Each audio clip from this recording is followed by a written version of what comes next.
Excellent. Looks like we've got a microphone. Cool. Can everyone hear the game and hear me? This is what I need to know.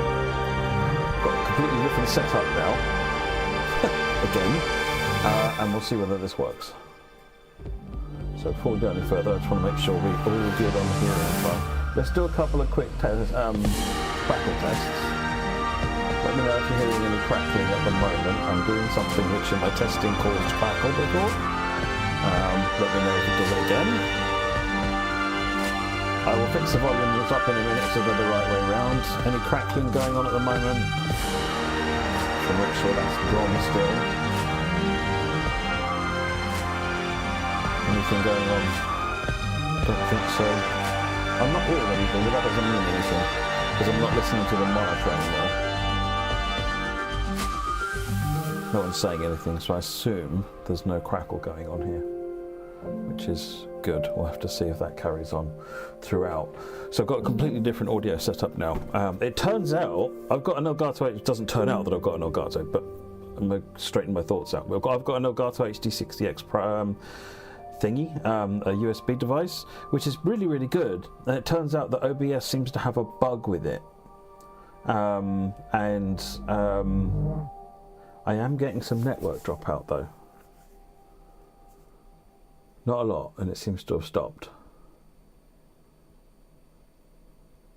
So I'm just keeping an eye on the frame counts to see how that's looking.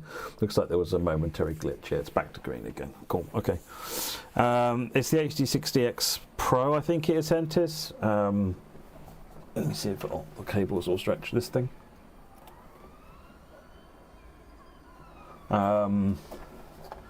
Yeah, OBS has a bug with it, and it's misreading. It ignores the audio settings in the operating system and does its own thing. And if that ends up not matching, which it pretty much never does match, you get problems. I will turn down the game audio. Yeah. Let me turn that down. Right, music stopped. Excellent. Right, okay, let's go ahead and get in the game. So, there's a couple of things. One of the things that I've found is that this different setup, the latency seems to have disappeared. So, yay. So what you do, Hentis, assuming this works, is go into the capture device, and there's a setting in there on the bottom which says audio output mode. Put it into capture order only because you just want to get rid of it. You're not going to use it. Then you create a new thing called an audio input capture, which you point to the Elgato, and then you use the advanced settings to then map that to monitor and output so that it then comes back into what you can hear. It seems to be so much better, and apparently that respects the audio setting. So this is like the 44.1 kilohertz or the 48 kilohertz. Apparently the OBS reads the video capture audio at 44 kilohertz even if it's set up as 48 kilohertz, and I think that might be where the cutout comes from, some sort of buffer exhaustion. It's possibly where lag, you know, when you get lag growing throughout a stream, that's usually a mismatch on bitrate. Those kinds of things. So let's see. So really I'm looking for no crackle. I'm looking for the dips that we were getting in volume not happening, yeah, we'll take it from there. Why does that sound? If anything, that sounds... Is that really quiet now?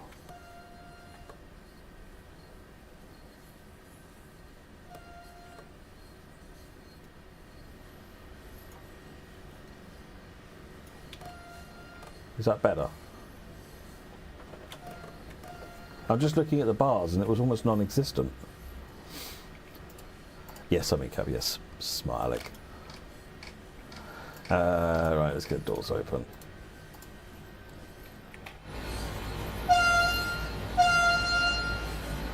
Does it sound about the right sort of level? Right, let's get Net Nanny on. Passenger lights need to be on. Cab light doesn't. We should get some lights on. They're always good. Cool. Another run on Mannheim. Illicit Mannheim with timetable.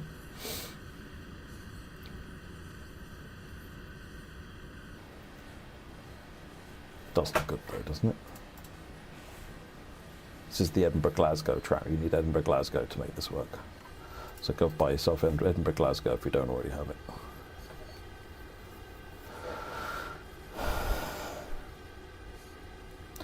Doesn't work. What do you mean? What's happening, Hentis?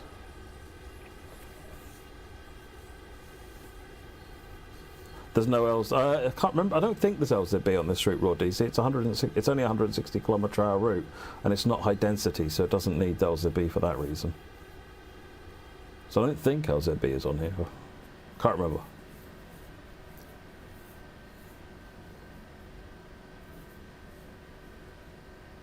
Oh, time to go.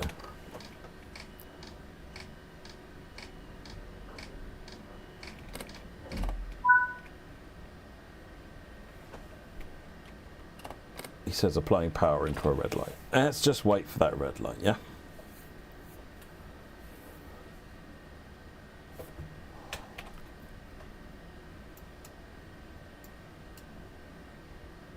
I'm guessing I'm going where that freight train is going. Holy moly, that's a freight train.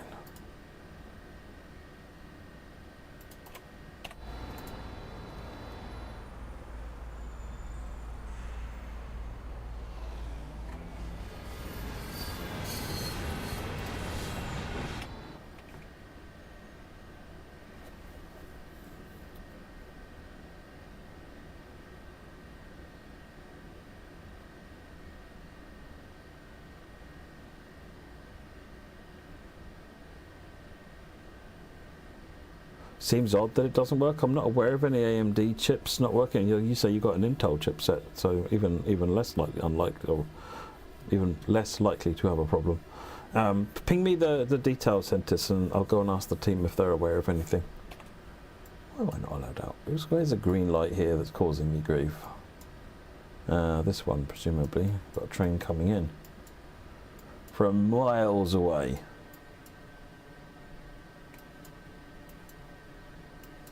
Something's booked the line in for absolutely miles. Here it is. What is this? S2. 130 kph. So here we go. Here we go. Stop panicking, Matt. It's all good.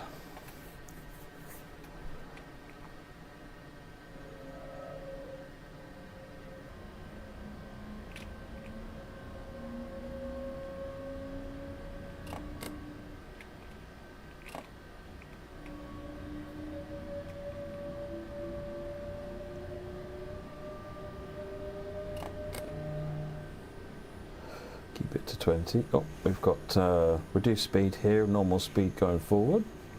So whatever it is, we're guessing we're following something. Ooh, this should be fun. Some trains are equipped with LZB and can't go over 160. LZB performs two functions. LZB performs a function of allowing trains to go over 160 kph. It also performs a function of allowing trains to run much closer together than normal signals allow. So if you look in Munich-Augsburg, the BR423 uses LZB, and the blocks are barely a train length in distance. So they're able to effectively have much higher density of traffic because of LZB.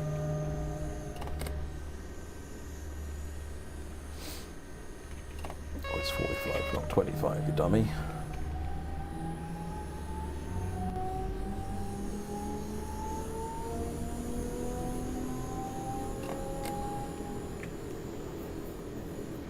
Hey Rob, how's it going?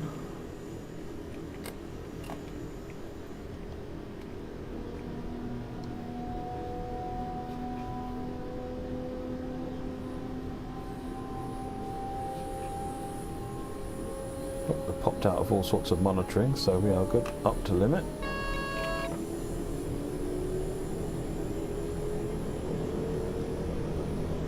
Up to limit, man. That means the limit, right?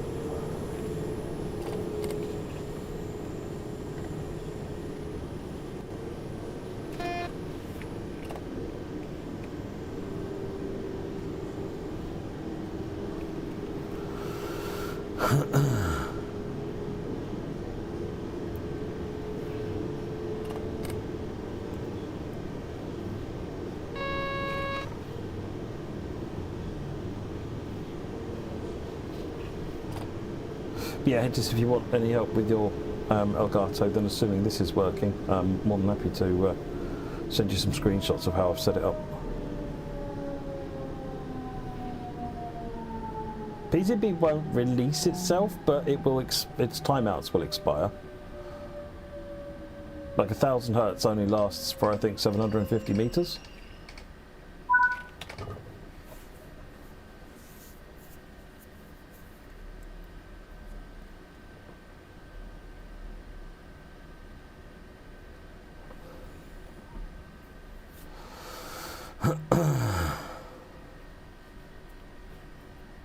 If I was Sunday lunch watching Matt, does it count as a dovetail dining experience rather than Pullman? Let's go with that, Stoney.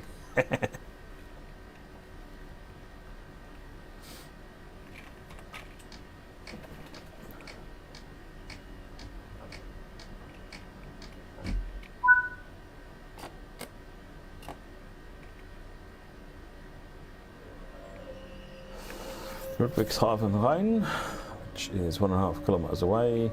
Oh, we've got a reduction ahead of us. Keep it to 40.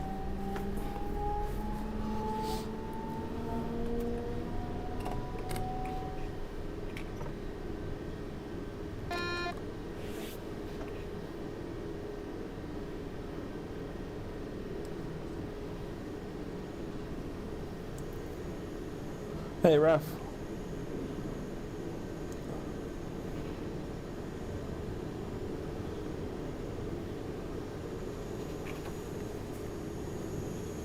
We're listening out for any cuts in the audio and whether or not we've actually got it right.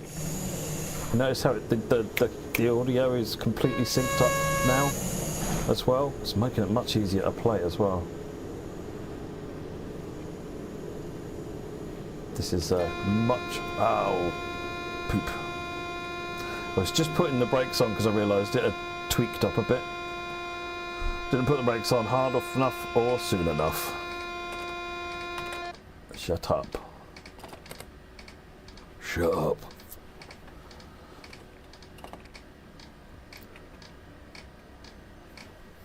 Test successful, yeah, indeed. I was exactly the same, Raw, actually. I was just like, oh my word, you know, if AWS is good enough for the UK, what's all this nonsense about? Now I'm just like, oh, I feel so much, it just feels so much safer. Just like, when you know how many things can bring the train to a stop, it's just like, I actually like that system. Hey Andrew Hurst, how are you doing? Right. Going down a hill, so let's remember we're going down a hill and keep an eye on the speed this time.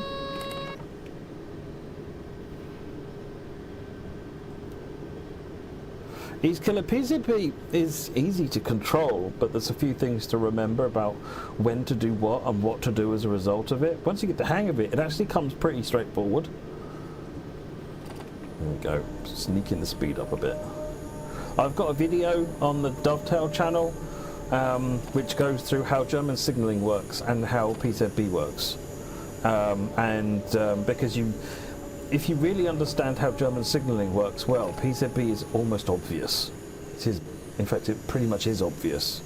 But if you don't understand how German signalling works, then PZB will be a black art that will make no sense to you. So definitely need to get a good handle on the signals. So my video starts off talking through all the signals and so forth, and then goes into PZB.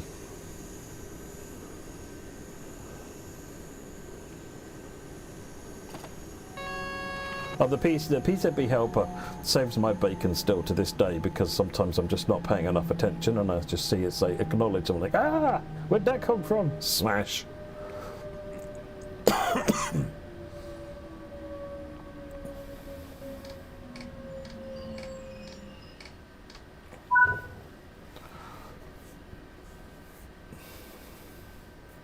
The biggest thing is paying attention, Raw DC, I find.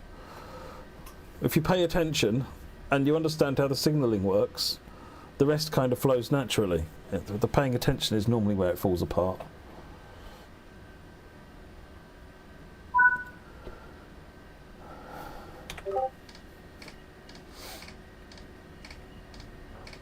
It was probably, so this probably is holding off the dispatch beyond so that it doesn't screw up this throat forever. But it did go green before I shut the doors, so that's correct.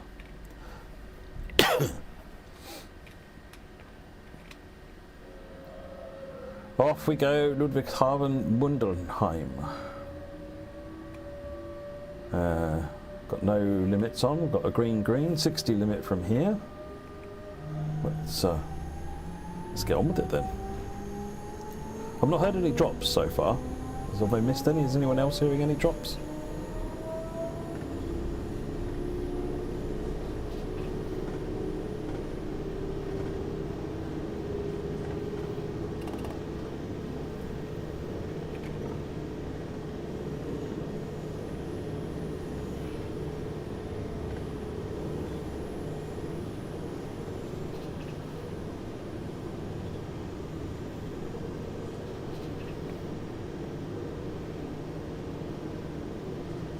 Sounds doubled slightly.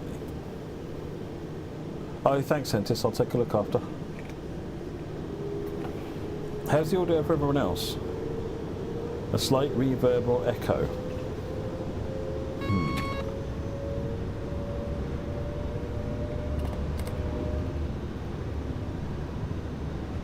Trying to think where that would be coming from. Has that helped?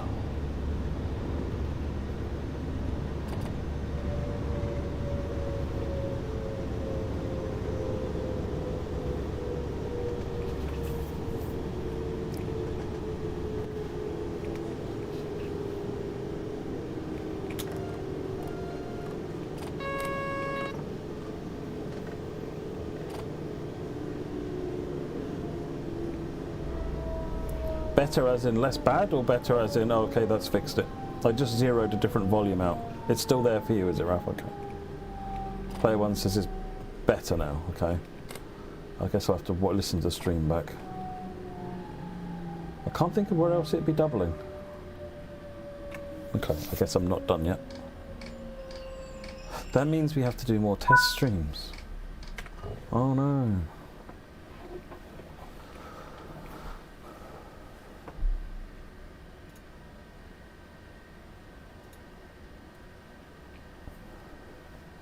I know it's the game that's doubling it, I get that. I'm just trying to figure out what that would be. I mean, is it... What about now?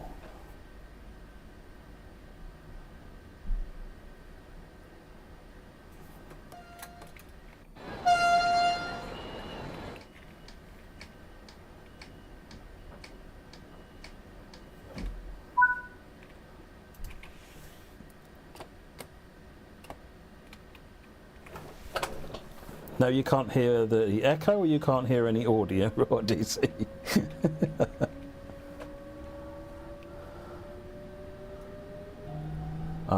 Okay. My scroll volume sliders were scrolled, and I had 3 things on here which were actually showing game audio, and I just closed one. I closed them all off, and now I've only got the one. So hopefully, we're all good. I also put Train Simulator Driver said I was clipping on my microphone audio last night, so I've put a compressor onto my audio. So hopefully, let me know whether or not how the microphone audio is. If a compressor is too harsh, it can sound muffled, I think, at the top end. But if it's set right, then it means it shouldn't clip the audio where the audio feels like it gets a hard edge on it.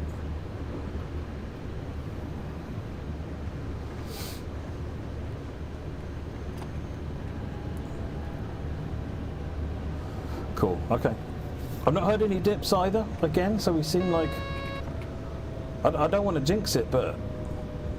Have we fixed it?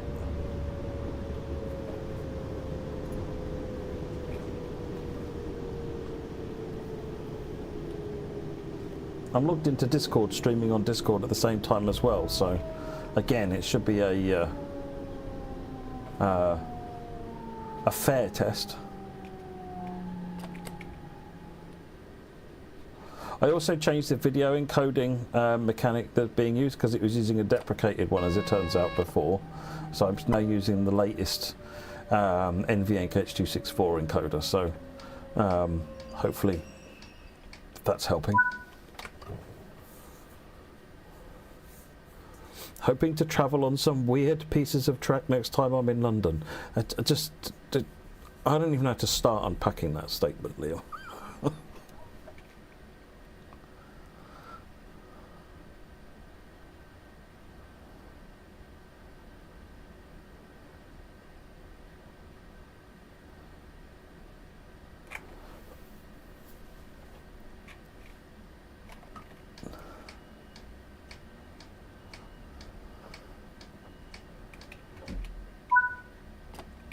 Right, Borlegelheim.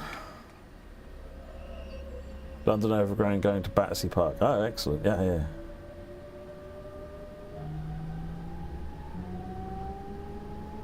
Well, you could do Clapham Junction, and then it immediately, the Overground then swings immediately north and goes up to the West Coast Main Line. I can't remember where exactly on the West Coast Main Line it joins. But that then feeds into what becomes a service on the West Coast Main Line route. Is it? Oh no, it's not the Overground, it's a Southern, the 377/2.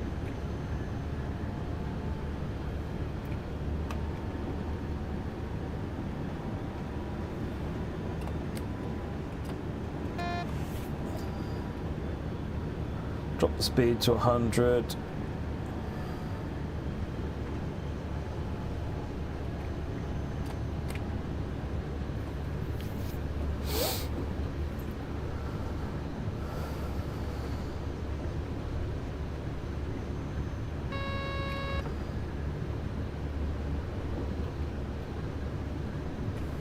Where are we at the moment? Oh, we haven't found the bypass. That's it, we're crossing over to the bypass line, hence the 100km/h limit.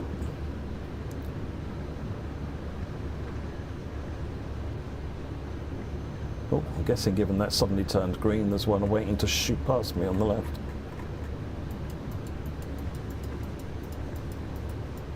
Maybe not. Nope. Hey, Nick, how are you?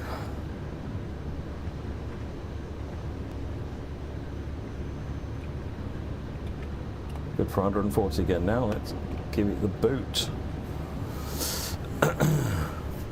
And you did Clapham Junction to Denmark Hill, then Denmark Hill to Chatham. Oh, nice. Yeah.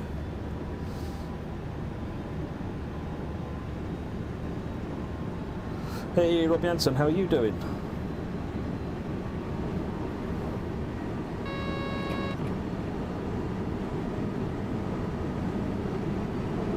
Oh, hello.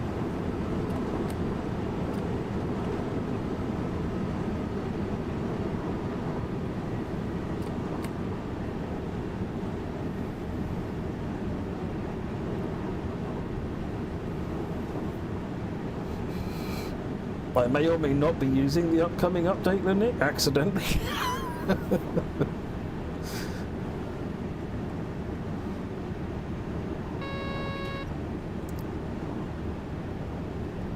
Hey, I'm always speeding though, Rob Jansen. It's just the amount that varies. Swing along the bypass line.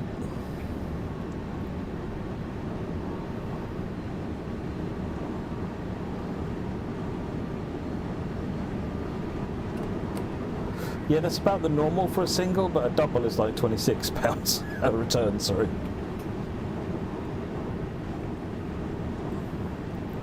It's like they want to make sure you come home, regardless of anything else. Coming home is nearly free.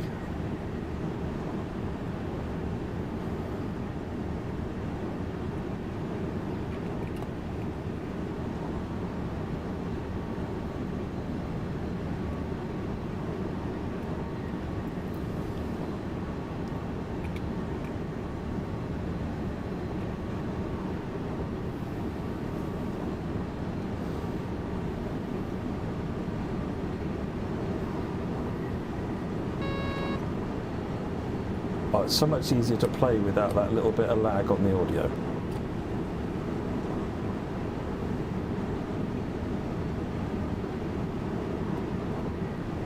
This is so much nicer. Has anyone heard any dips yet? Hey Ian, how's it going?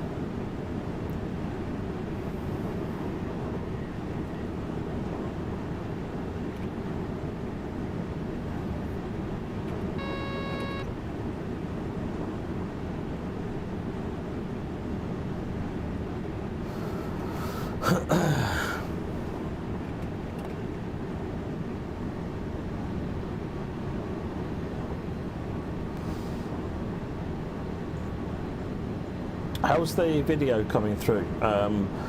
Is that coming through okay? It's on the 12,000 bit rate, which is twice what you can do on Twitch, so I'm hoping that it's fairly smooth actually, if not completely smooth.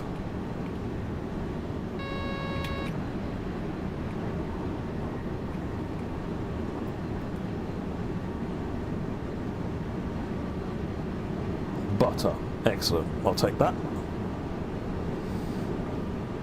Yeah, don't forget the like button. Hit the like button on the stream, folks, as Rob says.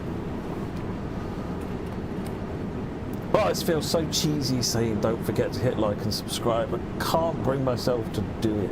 I'd have to get something that does it on the, brings it up on the screen or something. Oh, hello. Guess I'm not stopping here. Nebworth. Yeah, never mind. Boy, legal home, you don't exist. Bye.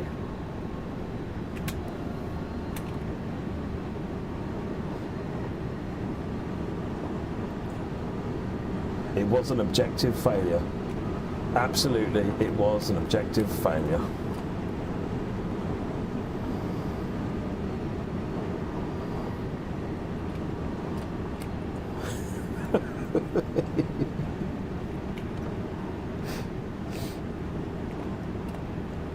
Three kilometres, right, let's keep paying attention to where we're going. I was just enjoying the run and just all of a sudden it's just like, oh wait. That says we're 300 metres from stopping. Hopefully I don't get a platinum, that'll be not so good.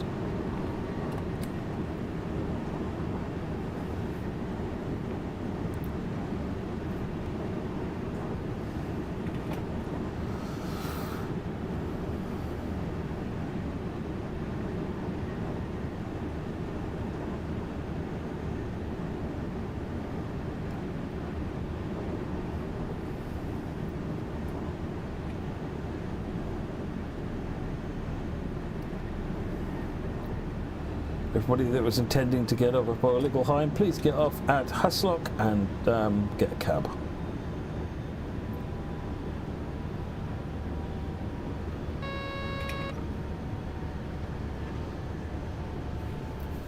Well, you lose quite a lot of points just naturally by not stopping at the station, so...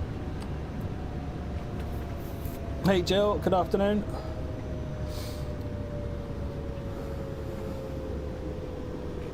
I mean, if this is the UK, they'd be smashing all the windows by now.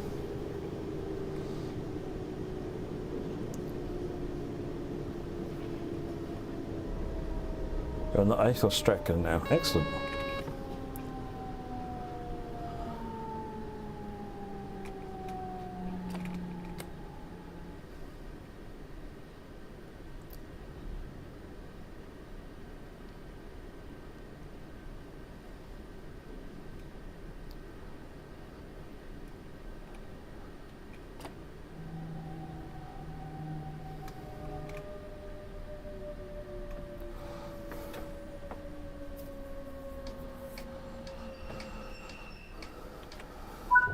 Them doors open. See, I do stop at stations, folks. Wow, look how far ahead of schedule I am. See, that's just the quality I bring to this stream. Yeah, Sam did really good actually with PZB.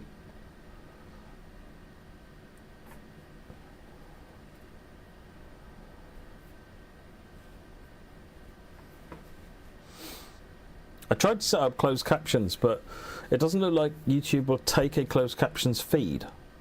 It just wants to do its own closed captioning.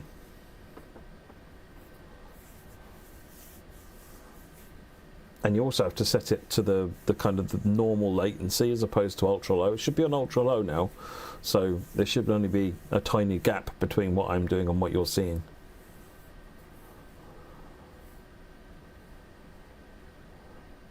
Linux, that I don't know. The Insta doesn't have LZB, so I think on the route that it did apply to, that's still not the case, I want to say, but I might be wrong.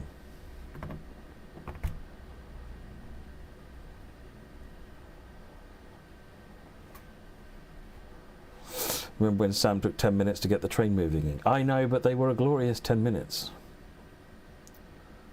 Those moments can be the most frustrating to do, but some of them more entertaining to watch. So, and Sam knows how to entertain, 100%. What route is the 425? It was on Hauptstrecke Rheinrohr, Bremen Oldenburg, and now Mannheim Kaiserslautern. No, Sam's moving. I don't know what Sam's doing these days.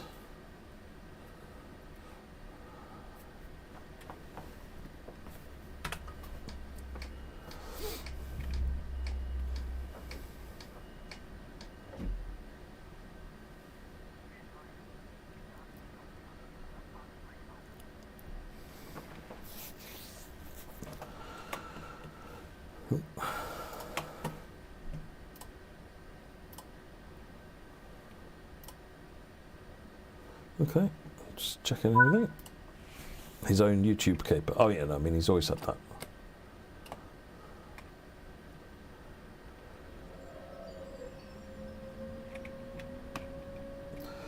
Neustadt.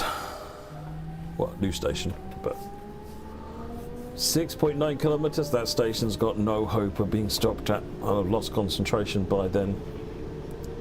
Oh, he does it full time now. Oh, that's good.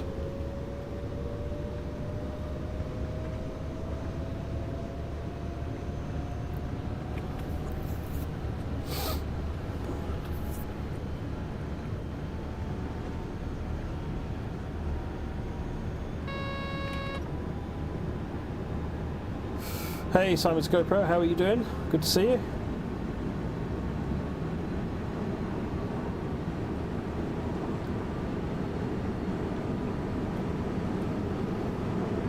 Was Lucas talking about things he shouldn't have been talking about, Lynn or Nick?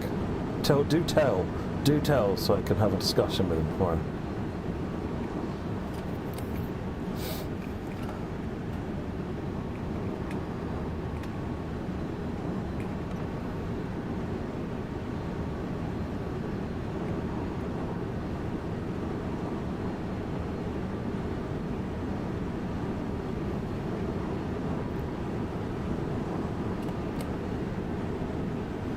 Hey again, Jan Mattis.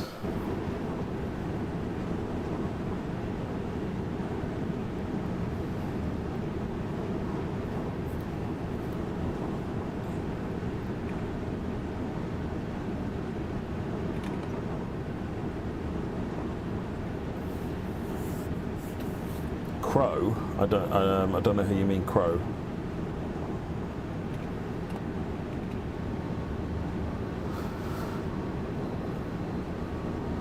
I mean, we have patches coming, you know, there's the usual range of patches, so we've got patch 8 coming out imminently, which is the one that's had notices on, I think that's been detailed on the roadmap. If not, there's some more detailed patch notes coming out soon for it. And there's been more patches coming out after that, so, I mean, there's a lot of stuff going on.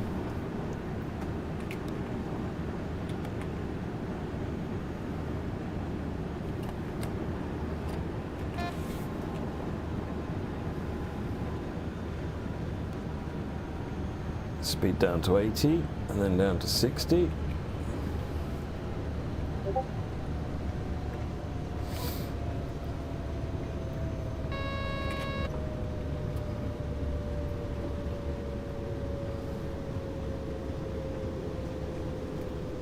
We need to be down to 80 at this point. Oh no, it said 60 by the next signal actually.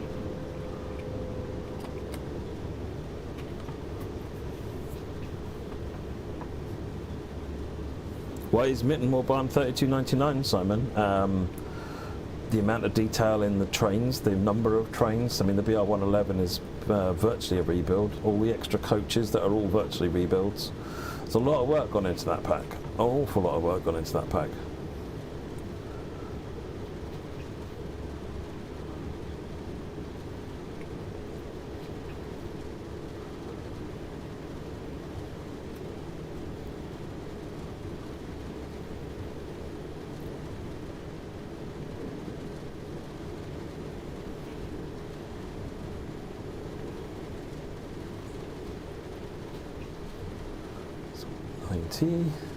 We've gone under the 60s, so all right.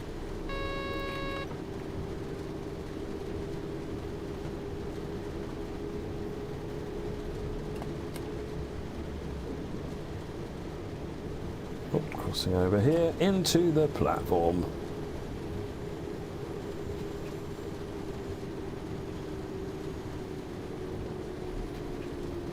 The good news is I think the Kolnakan update actually isn't far off now, Linux, so I don't think that one's too far now.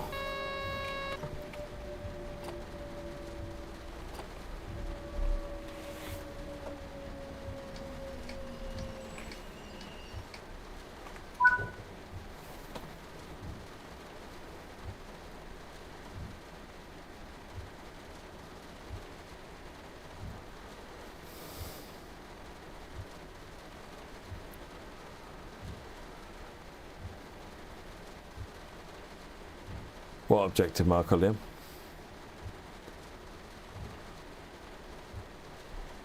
Oh, that sounds good, Hentis.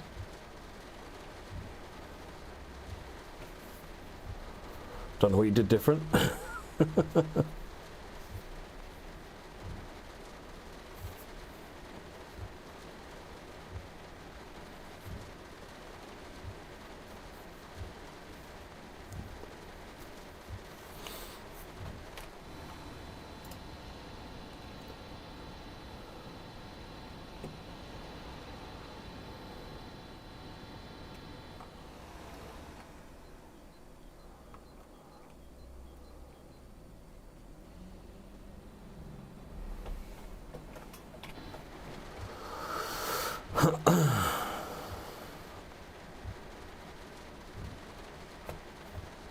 One that tells you how far until the stop. Today it's just the coloured stop markers. Oh, I turned control 1, I turned control 1 off. It was blocking my vision of the signals.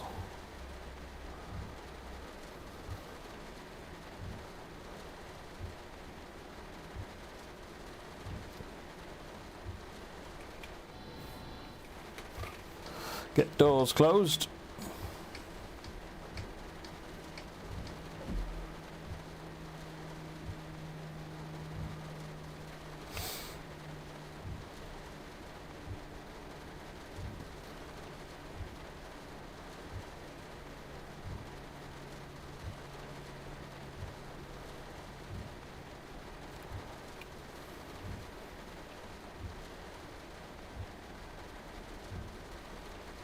Hey, afternoon, Chris.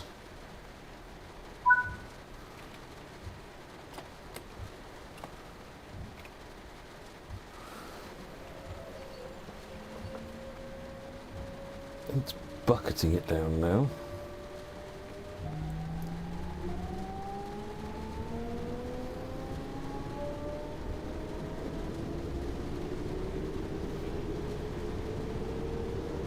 $90 limit here.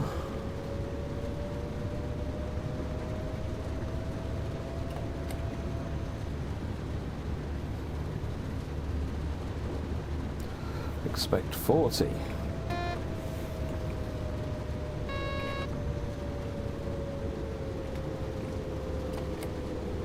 Right, well, we're under 80, that'll do for now.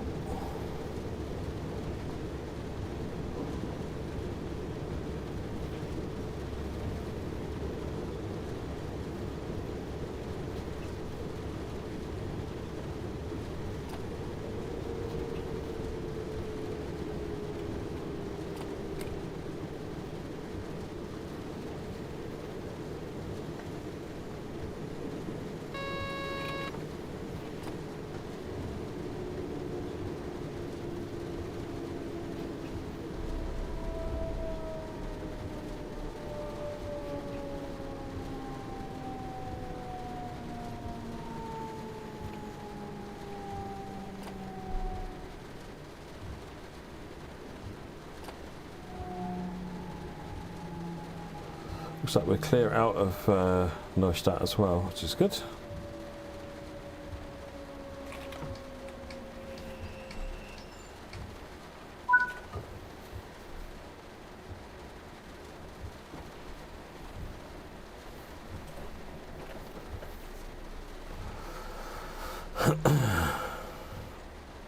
.46. What sort of spec machine is it, Hentis? And what settings are you running on?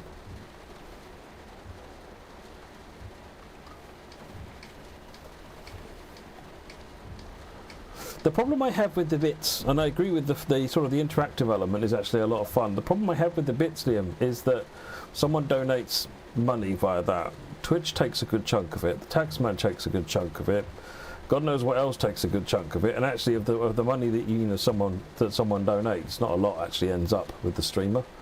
And it's just, and that's, I think Twitch are changing the revenue rates as well. So just like, you know, I'd rather everyone saved the money and spent it on something better, rather than just feeding the taxman and Twitch. Twitch is rich enough, bluntly. That's my humble opinion, anyway.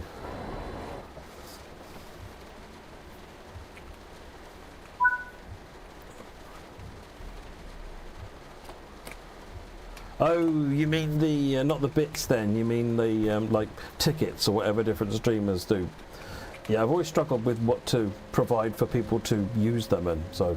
But there'll be bots. I can probably look at setting up a bot to do that if we come up with some sensible uses for it.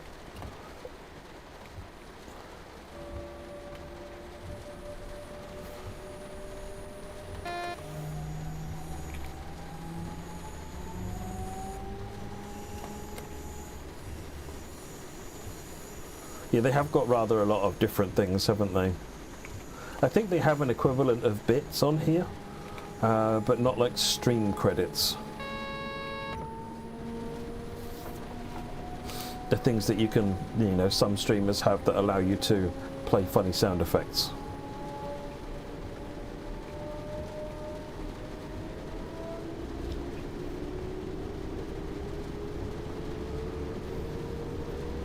Then it crashed, oh dear. 5.1 to Lambrecht.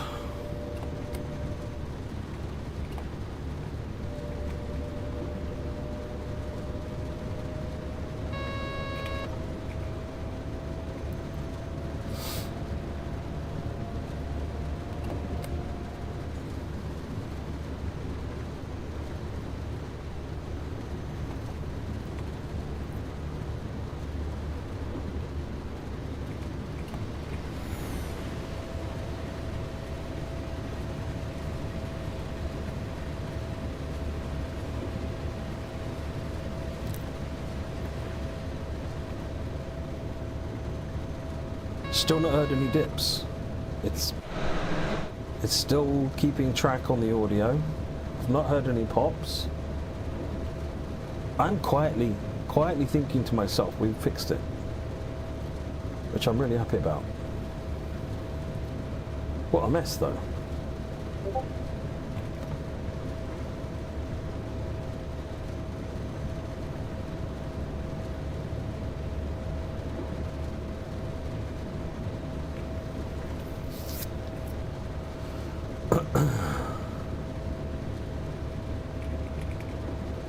Yeah, I think if I start streaming more often, I might set up a Patreon or something like that. But we'll see. I want to focus on getting some content done first, rather than worrying about that side of it. Because I stream because I want to enjoy playing the game and talking to the community.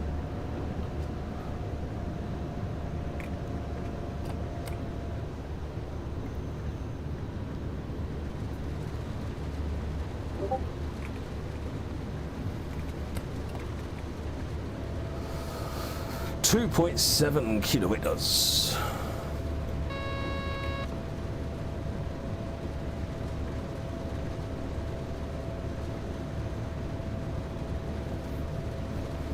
It's very wet.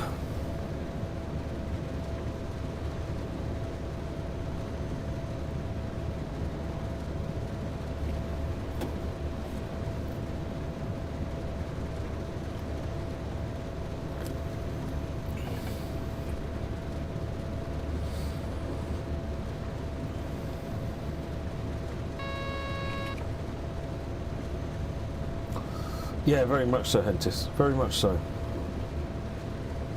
When I've had donations in the past, it's been good to help me, you know, update the kit a bit. But it's why you're doing it, unless it's your job. If it's a job, that's a different thing. If it's a hobby, then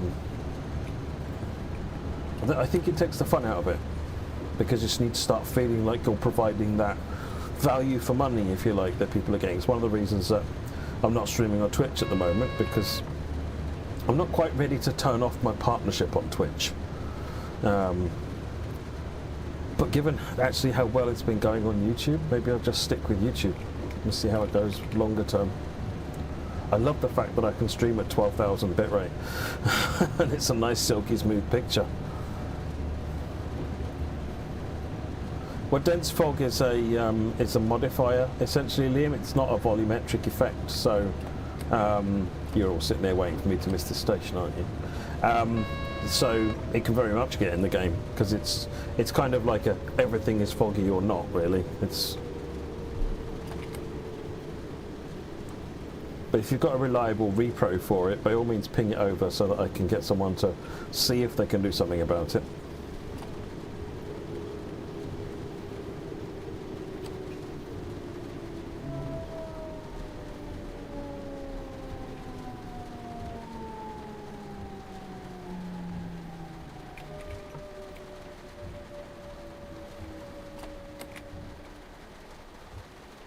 Ping them to me on Discord then, Liam. And there we go.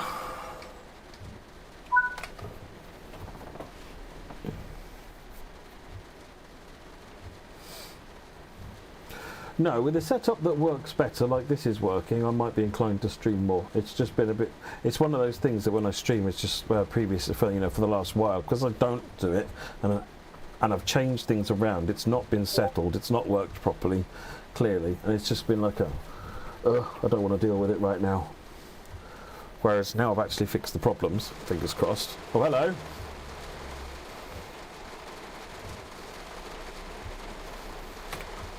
Really need to find out what causes that. Suddenly make it really bad. Should be a little bit more faded than that.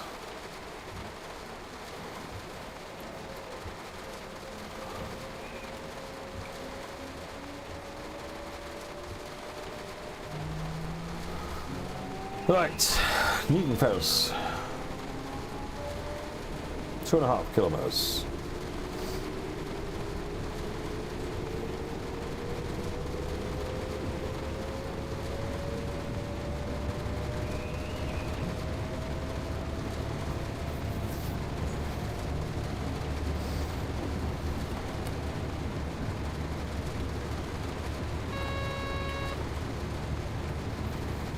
Yeah, it was an instant change, wasn't it?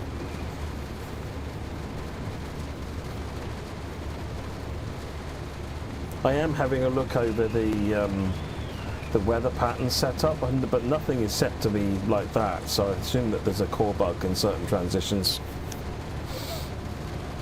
No, I haven't. I know it happens because the beta testers tell me about it on a regular basis, but I think this is one of the first times I've seen it directly. And I'm not quite sure what would cause that, because, like I said, I've looked over the weather transitions and they don't... I'll look over them again. I've been looking at the ordering of them, not the how smooth they're set up, so I'll take another look.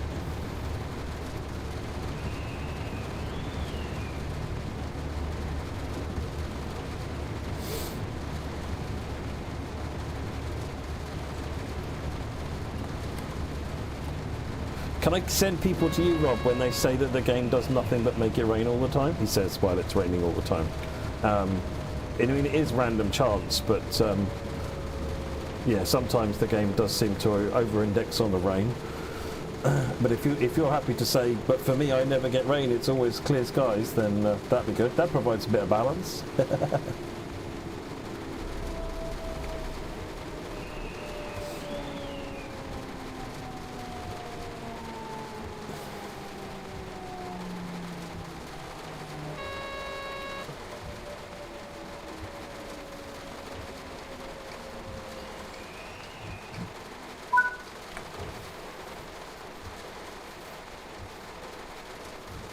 One of the things I want to explore with the dynamic weather patterns is having a dynamic weather pattern which is changeable but within broadly what you've selected, so that for example it's a cloudy day but the clouds roll in and out a little bit without it having a chance of going to rain, or a rainy day where it's kind of a little bit on and off, spring showers type thing, but it's not going to be a thunderstorm. You know, having some variations which are still variable but constrained a bit, because your options at the moment are the entire spectrum of weather or static.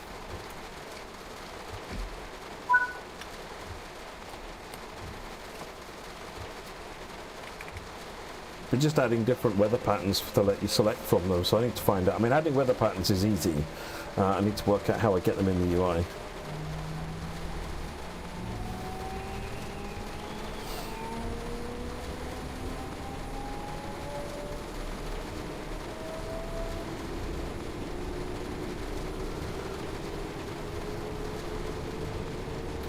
Vintal. Hopefully this rain will stop soon.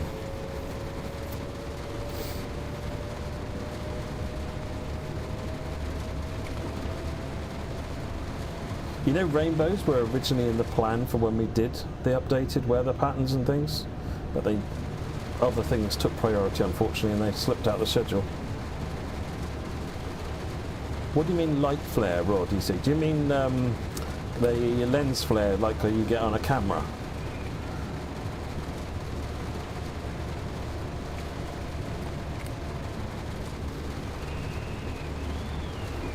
Liam, it's random number generation, yeah, but it's a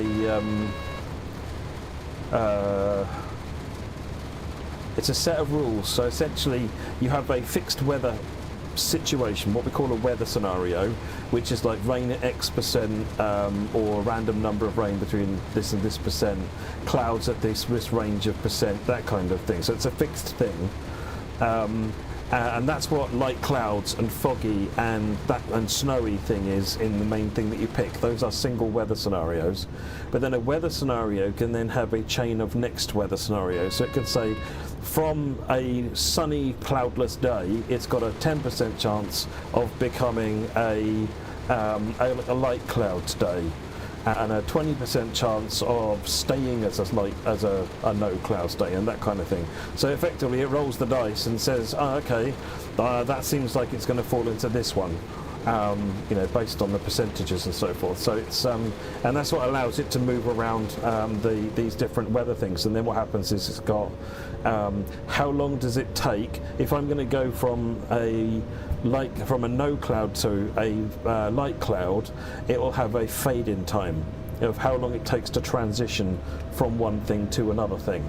So it should do that. Now that's one of the things that thinks that either certain elements are not doing the fade in, or there are some of the transitions that are not set up. So something along those lines is why the weather suddenly changes in some cases. Seems to be related to fog, but not entirely that, because the rain suddenly went up on this as well, which makes me think that actually there's a weather scenario that's got wrong set up on its transitions. If that's the case, it's an easy fix. Just got to find it. I did go through and document and diagram up all the transitions, all the weather patterns. How long until the weather scenario ends and the weather changes? That's random. So a given weather scenario has a minimum and maximum amount of time that it's allowed to last, and effectively when it picks the weather scenario, it rolls another dice between the minimum and maximum, which could be 10 minutes, 20 minutes, and it'll pick a number in that, and then it'll do that, and then as it gets to the end of that, it will roll the dice to find out what the next scenario will be.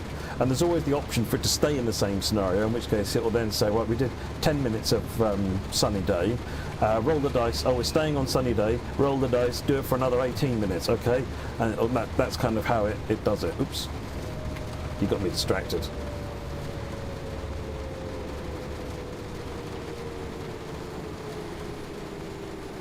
I mean, something of the train is going to be on the platform, so it's not a Nebworth.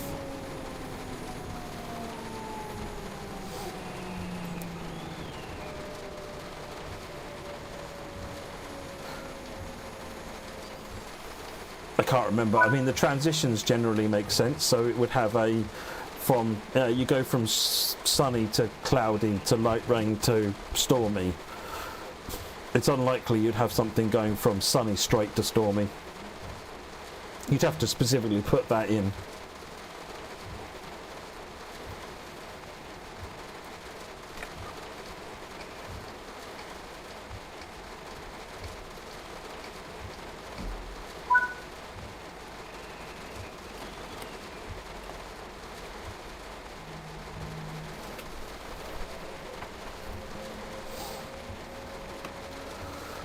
Frankenstein.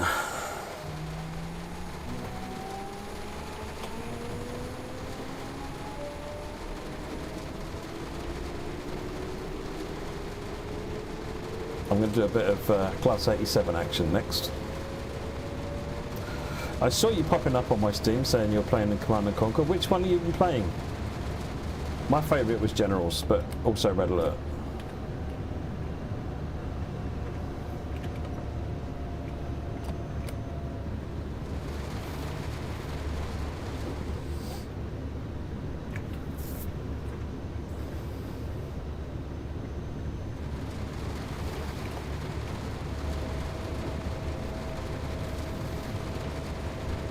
No, remastered original CNC. Oh, that was just classic. Have you got the big collection bundle? I really need to pick that up at some point. Command & Conquer was my go-to game for years. Red Alert is the Tim Curry one, yeah, Curry Whirrer and all the rest of it. With all the cheesy FMV.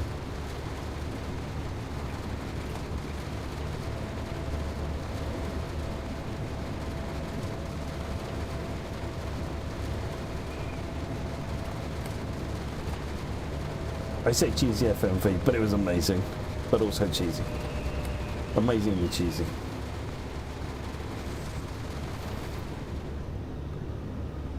Should do, I mean it's for sale on Steam, Hentis, so one would hope it works.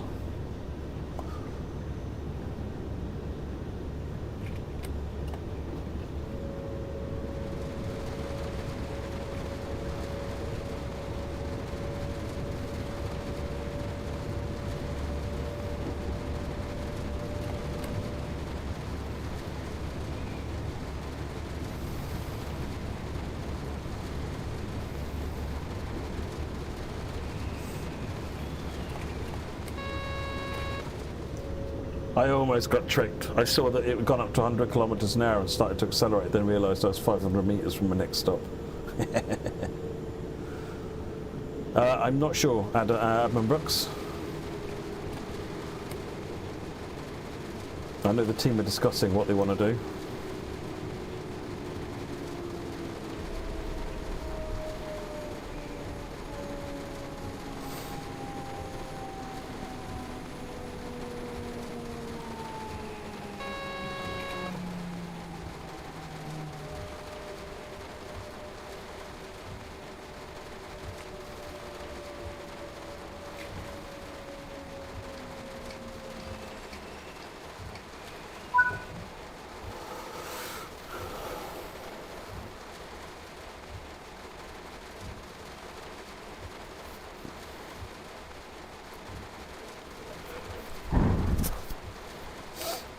I think I saw the Command & Conquer collection on sale over Christmas. I was really tempted to pick it up because it was so cheap. But then I didn't, and then it was too late. So I'll wait for another sale.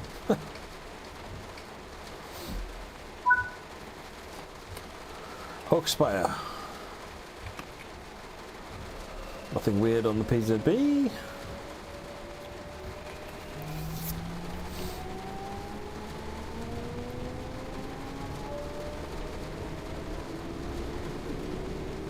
Hentis, one of my favourite games on PC in the real-time strategy sort of genre was a game called Warzone 2100. If you haven't played that, it's free now. It's open source and it's been continually added and expanded to by the community. So it's still technically current. If you Google Warzone 2100 and go and find it, it was amazing because you made your own units, which added a whole extra strategy to the thing.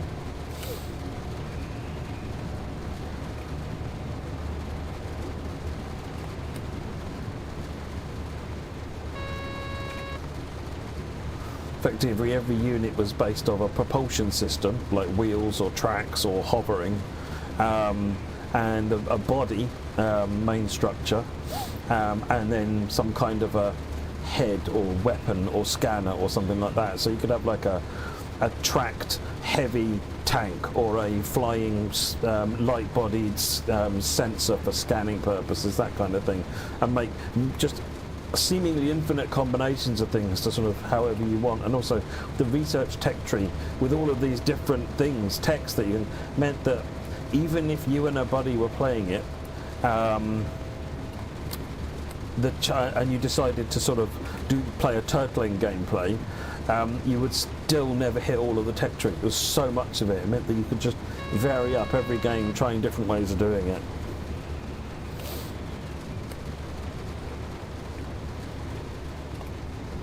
Two and a half clicks, Hawkspire. Hey, welcome back, Ruff.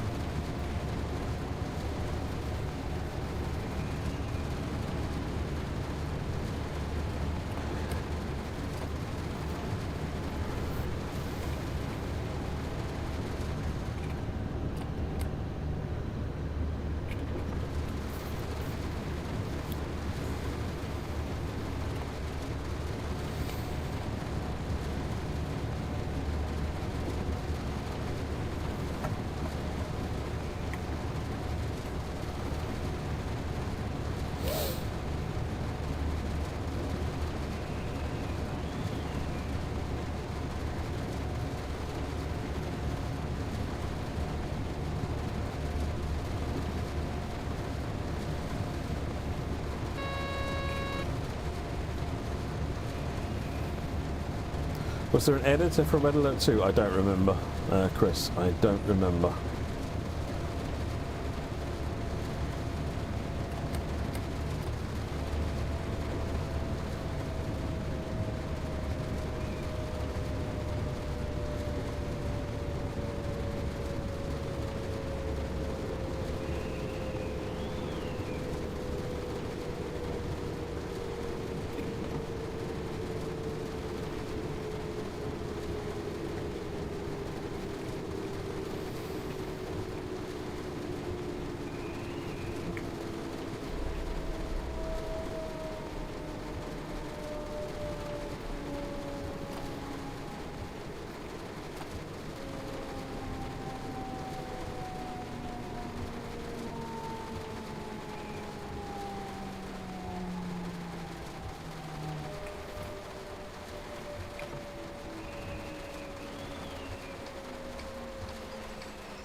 Unlock some doors.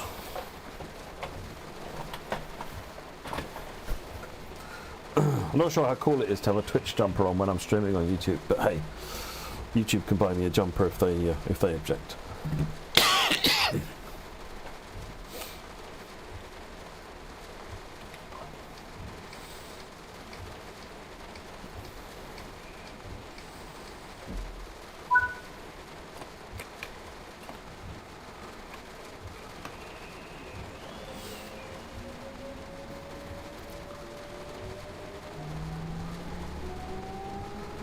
Kaiserslautern is next, 10 kilometers. 130 kilometers now. Woohoo!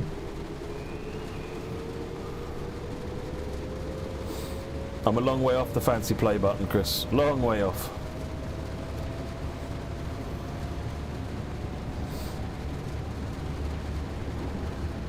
I think that was a game stutter, Liam.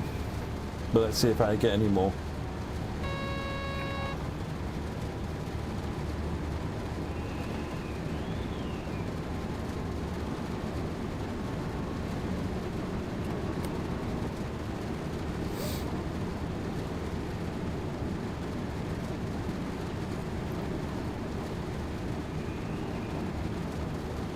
No, definitely flag it up, Liam.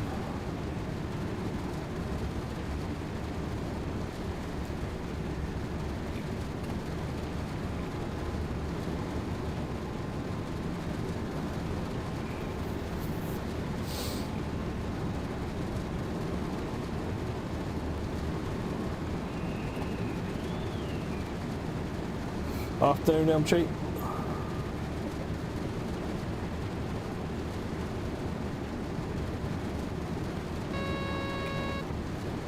Why wasn't the Class 700 added to London commuter? 'Cause it's a huge job, partly because until we get a handle on the optimization of the game and the route, it would just make the route unplayable for a bunch of people. So far from going forwards, it would push actually a lot of people backwards. It's also the wrong Class 700, yes, as Liam said. You know, we've only done the RLU, but you need the FLU on London Brighton.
No plans for BML to get a remaster at this point, Simon's GoPro. Popular request, but no, it's not on the radar at the minute. Bear in mind, all the remasters to date have been personal projects by team members. We haven't done any, of quotes, official planned and scheduled remasters.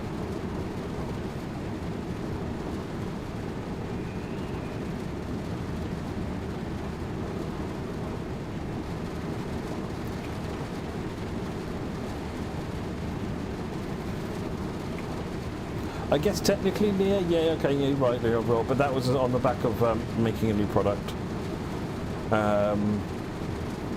Okay, Southeastern also, Liam, yeah, maybe. That again was making a new product. The remaster was a secondary thing to doubling the length of the route.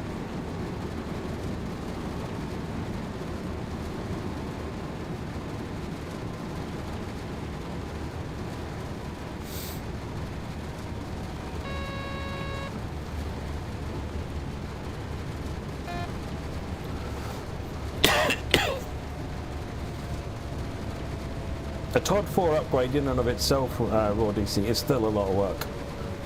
I think internally the team budget about a man month a person month to do a TOD 4 update on a route. In some cases it goes better than others, and so it can be a smoother process, but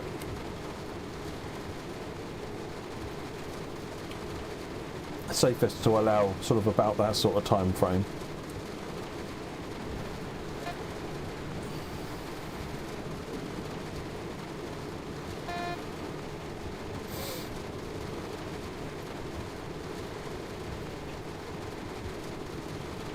Safety release. It's a trap!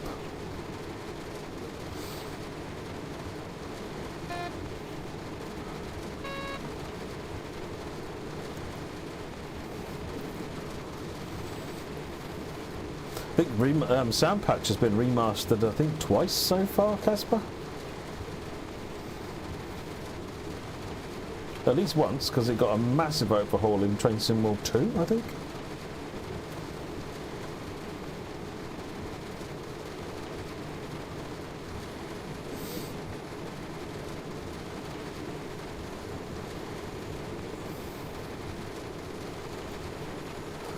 So the problem on Brighton Main Line is the amount of memory it's being used. It's murderous on memory, and the 700 adds a non-trivial amount of services. It adds a lot of services, and all of the timetable is loaded all the time in memory, so that it can track everything that's going on. So, you know, if you're taking up a gigabyte of memory for the timetable, I don't know if that's realistic, but, you know, if you're taking up a gigabyte of memory for the timetable, then that means you've got a gigabyte less for the trains, and now you're also loading an extra very large train into memory at the same time. So it's a weird situation because there's only 2 trains on the route as it stands, but yeah, it's a huge timetable, and that's all got to go in memory. Yeah, the signals on Munich Augsburg were a big problem. Lucas has a much more efficient way of doing it. So if Munich Augsburg ever got a remaster, in fact in his version he's already ripped out all the signals in Munich Augsburg, but he has no time to go back to it since then.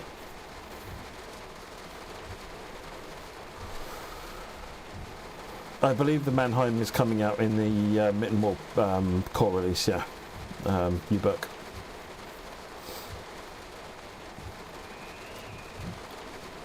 Afternoon, Jason. How are you?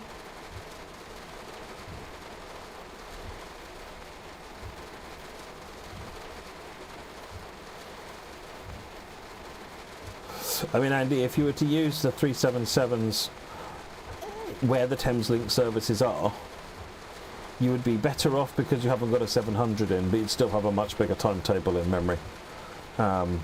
And we need to think about the broader audience, so, you know, even like a Series X and a PS5 are going to have trouble with that. Now, there are some changes needed in the core game to improve memory problems.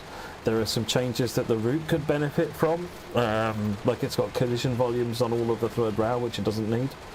All of these things eat away at the memory, so there are potential next steps, but at the moment no one's looking at the route specifically. We're focusing on the core game, because then every route will be better off as a result. 5 seems to have pushed things the wrong way, so we're finding out what happened.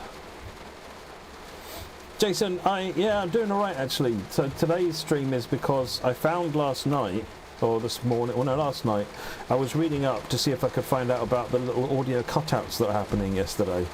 And it turns out that the Elgato HD60X capture device and OBS don't work well together. If you just use it as a capture device straight up, and you capture the audio through that, as you would expect to be able to,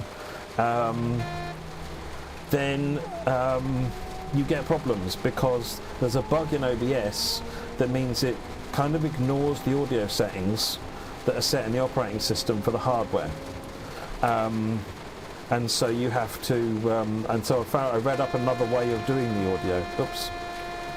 I read up another way of doing the audio, and that's what I'm using now, and it seems to have cured lots of problems actually. Like, even the latency is so much better.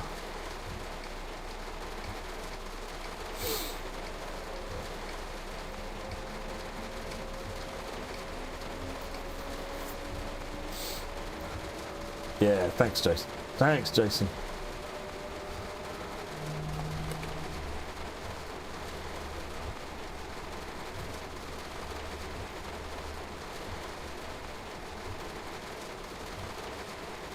See you later, Hensis.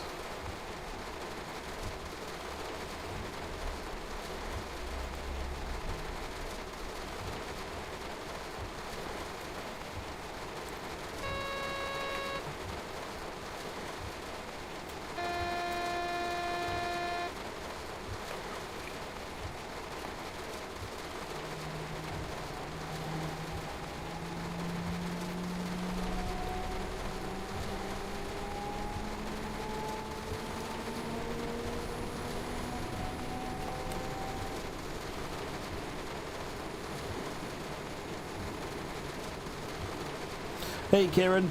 Oh, the Mittenwald barn is beautiful, and that train is so much fun to drive.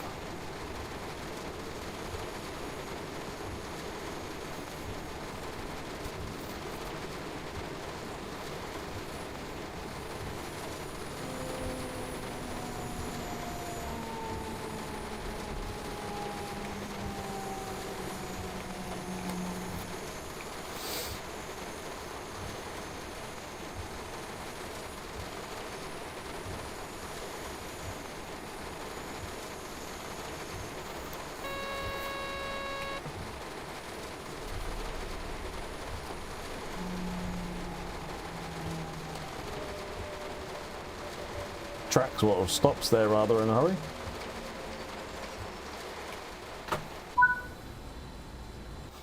Loads of room at the end there. And somehow I managed to get a platinum, even though I missed a station. Excellent. Right, let's do a bit of Preston then. That was the next thing I wanted to look at. I'm just going to do the 2 today because I still need to get on with a bunch of work. But I'm happy that the stream seems to be fixed.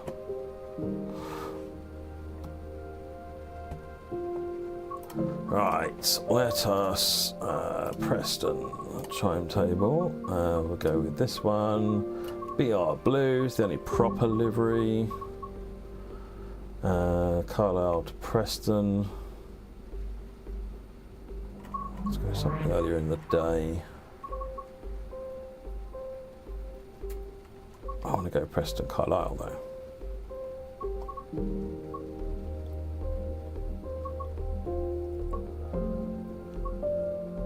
Carlisle to Preston. Carlisle to Preston. I guess they're all in one direction. Oh, here we go.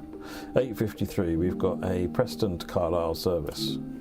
Let's go with that. I'm going to make it static weather this time though, so that it doesn't just turn rainy.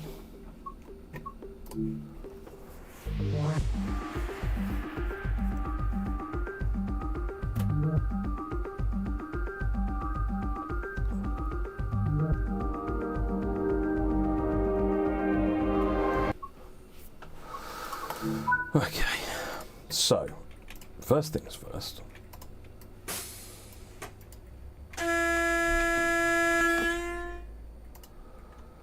I need to get master key in, put it forward, let's get the doors open. Headlights, marker light, marker light. Instrument lights on. Let's get the loco brake on, get the air brake filling.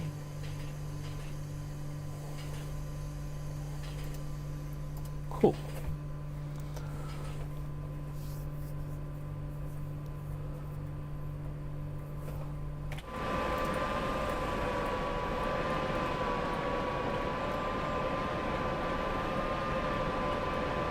Lord President, I think I saw that one in real life. Didn't see lots of 87s, but I saw a few. Weren't really in my area.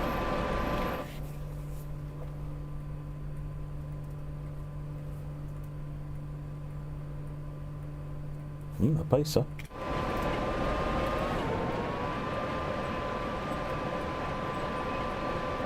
That's a 101.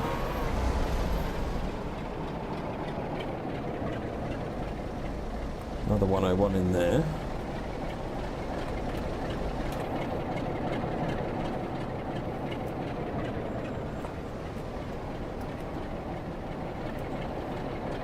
Another 101. There's a 47 here, got a Duff.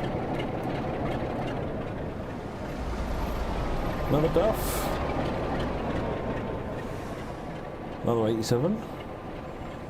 All sorts.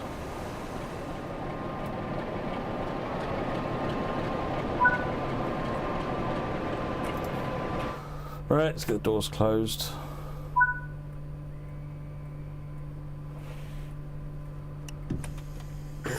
All the brakes off.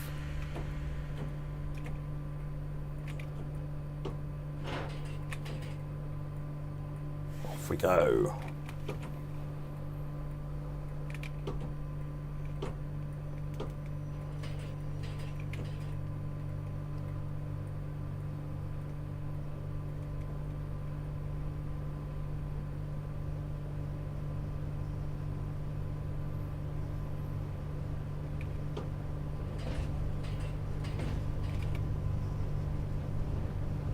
That 47's heading off light engine. Or it was. Where is it? Oh, there's a buggy going past there. Oh, he went off up there in the yard.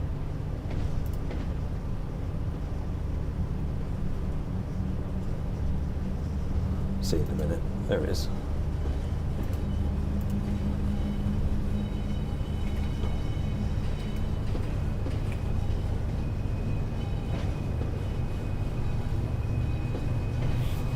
101s are definitely the best train in the game. Gotta be real.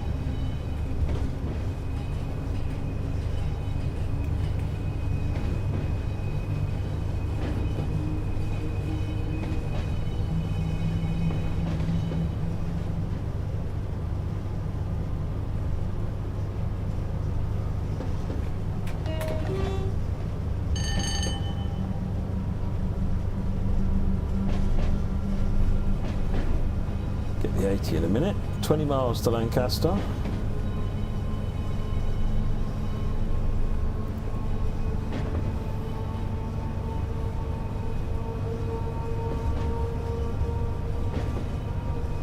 Okay. Let's notch up some more.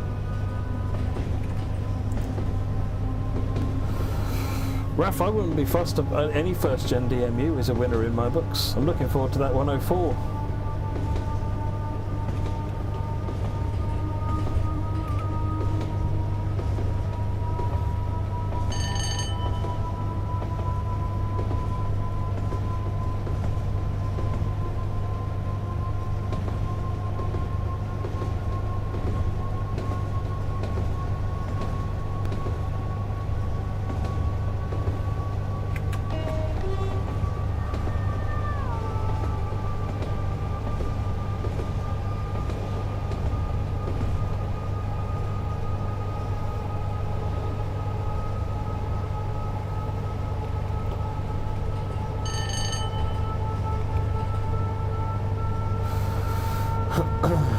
I can imagine Flying Scotsman is a good run, yeah.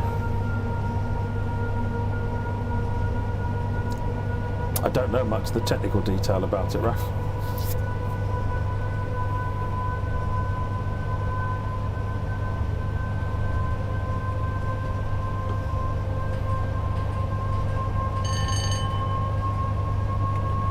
That's it. We're in top notch now.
Really beautiful scenery on this route, so nicely done.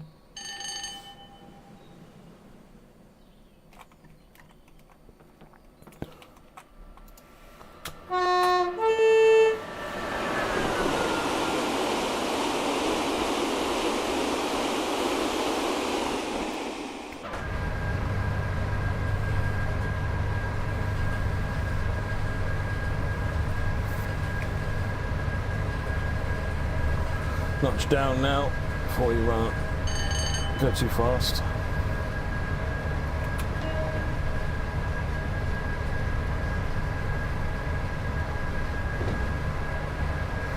$16 miles.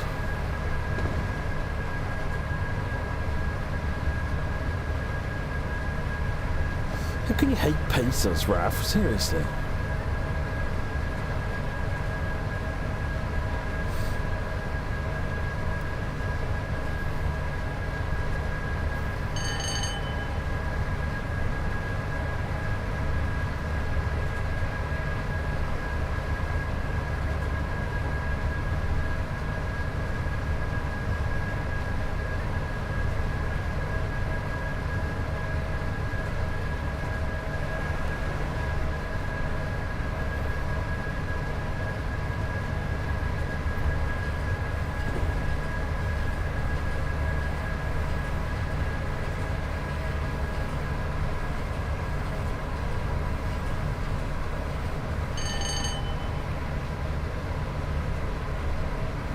speed drop down just a little bit.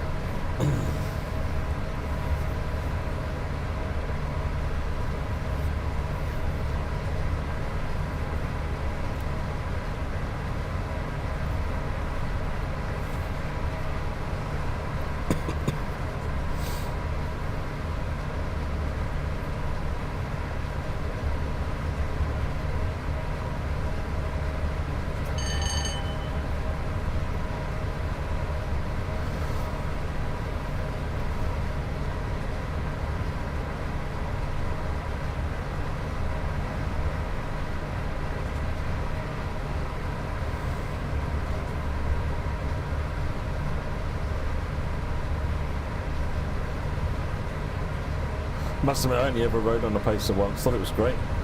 But then you wouldn't want to commute on a roller coaster either, so. Right, fully notched down for the dead section.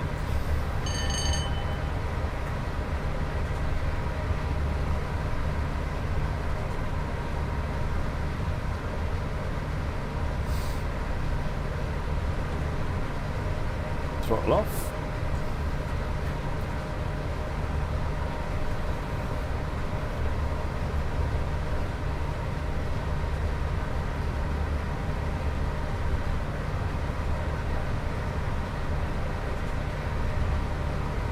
There it is. Fine light off, on.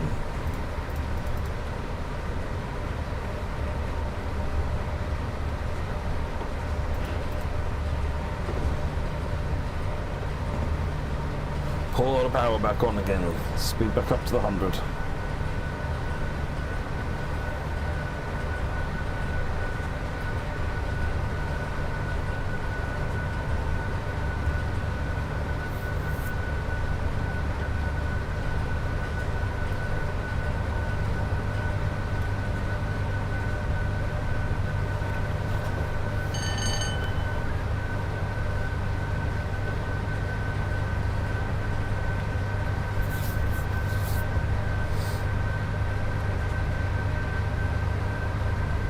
Miles.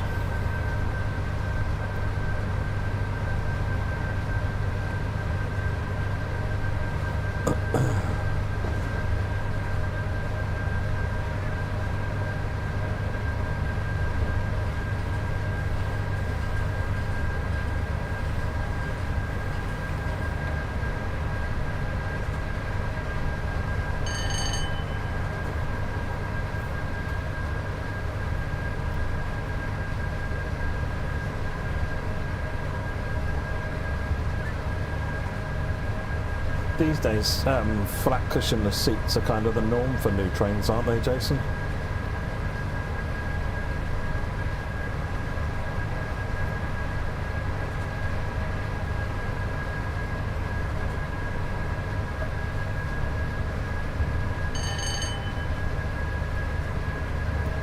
I'm trying to turn the game sound down a smidge. That's better, hopefully. You can hear me better now. It's like, oh no, you've touched the audio settings, it's all broken again.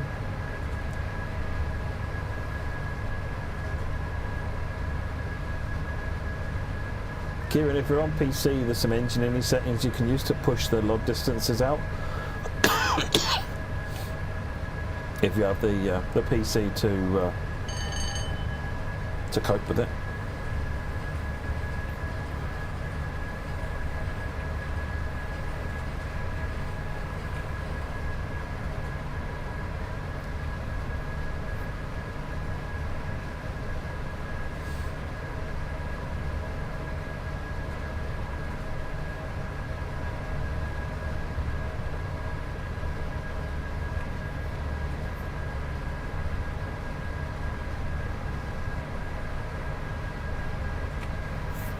You should be good then, Kieran. Should be able to crank it right up. It's view distance scale, I think, is one of them. There's another one relating to LOD.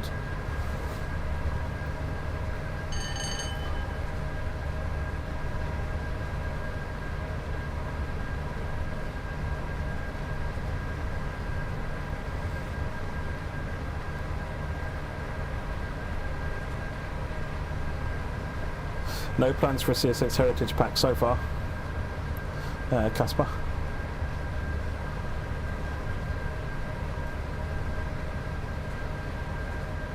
You haven't finished the collectibles yet, Chris. You're doing alright though, you're getting through them. I've not even started, to be fair.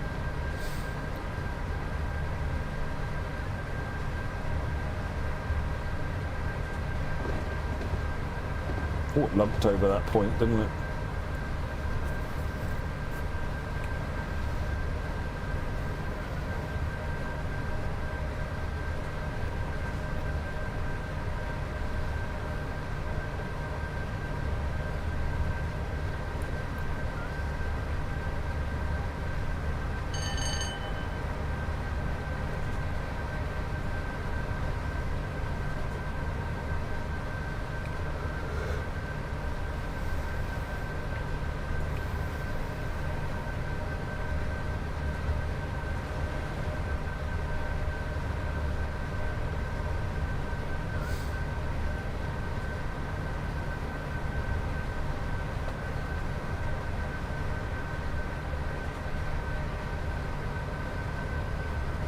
Four and a half miles, 4.4.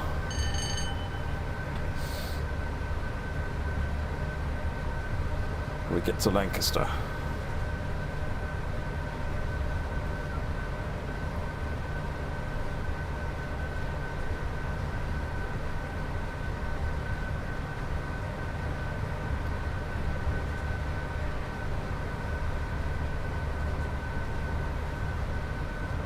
Hey Tommy Blundell, how's it going? I'm doing well, thank you.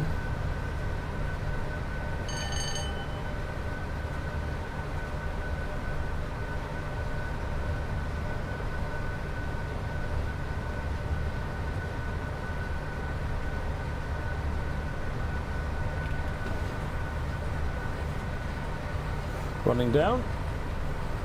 Got 75 limit coming up, plus only 3 miles away from the stop now. Power off.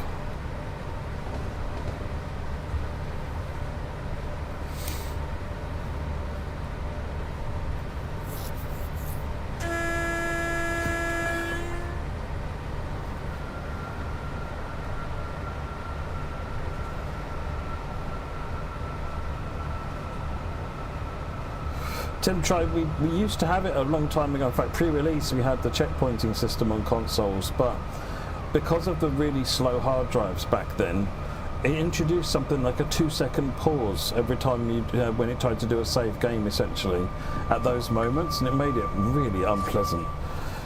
We could look at doing something to bring it back just on the Gen 9 machines that have got much faster hard drives.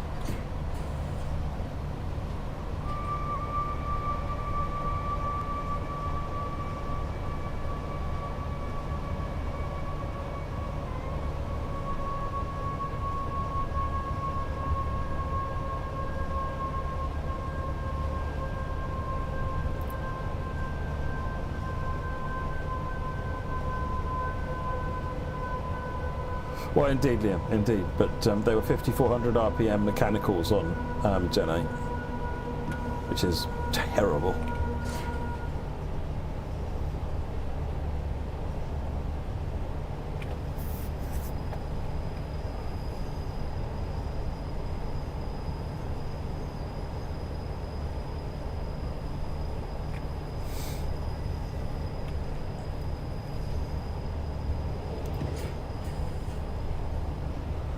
$15 limit coming up.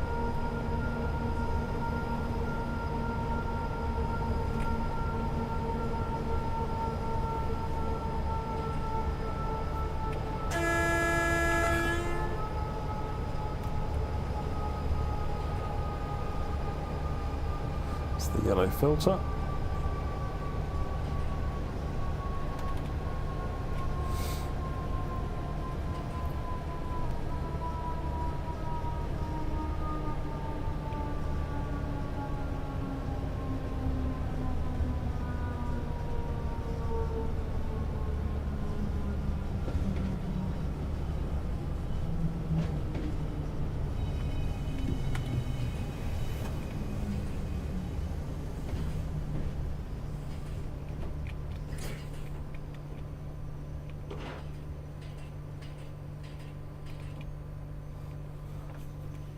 too much braking needed. I've got to let the brake, that's it, brakes have finally come off.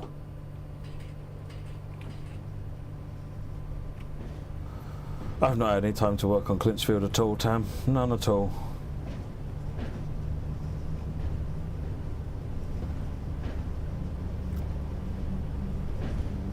I mean, from a send perspective on the stream, frames missed. Out of 452,000 frames, it's missed 500, which is probably tolerable.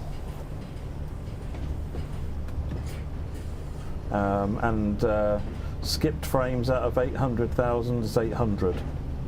So again, not much. So it may just be a YouTube thing, maybe.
The 87, I mean, there's a lot of similarities between the 87 and the BR111. The BR111 also has a percentage speed control, which this doesn't have. But if you just use the bottom notches of the BR111 controls, then yeah, it's similar.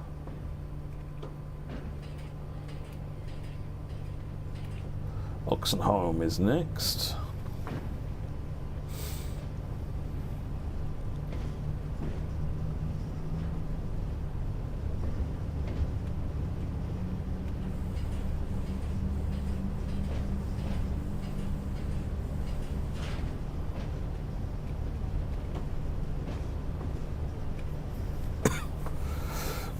Like an N-Wagon Panda, yeah, like BNRDZF, is it? Is that the cab car I'm thinking of? That looks, I mean, it's very similar to using that German cab car.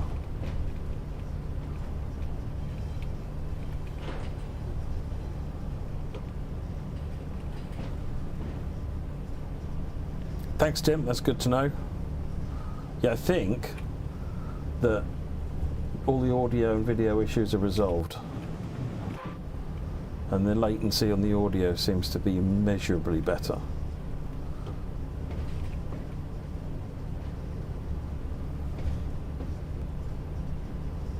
Hey, Stace.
Ooh, parcels train.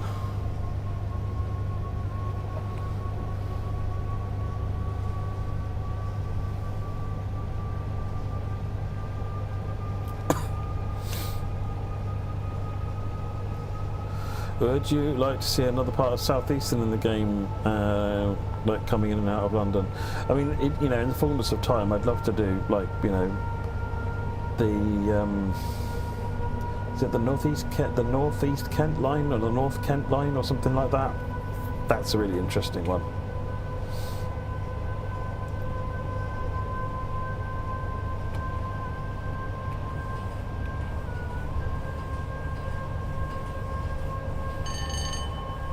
Notching down for the neutral section.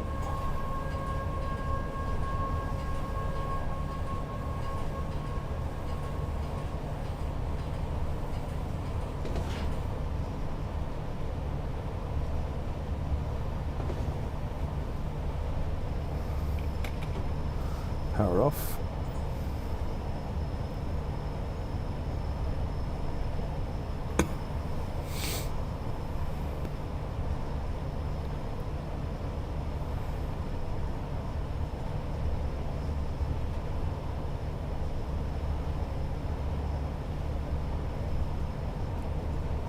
There it comes.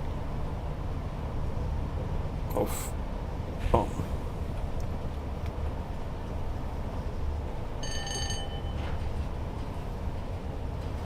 Let's run up again.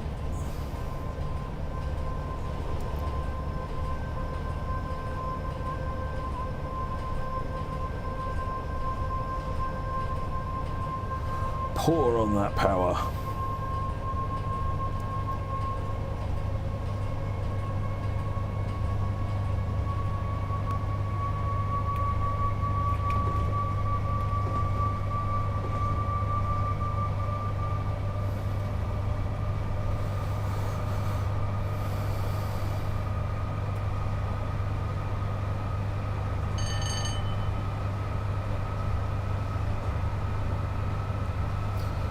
No, the North Kent line is the one that's sort of coming out of London.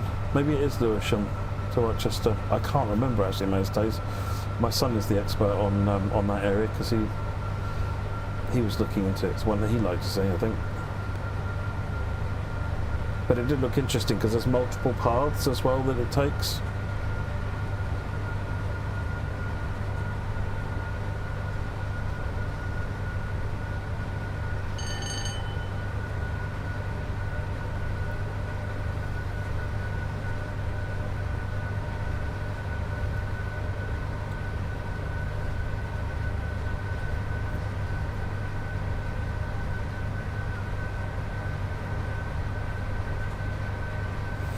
Yeah, okay.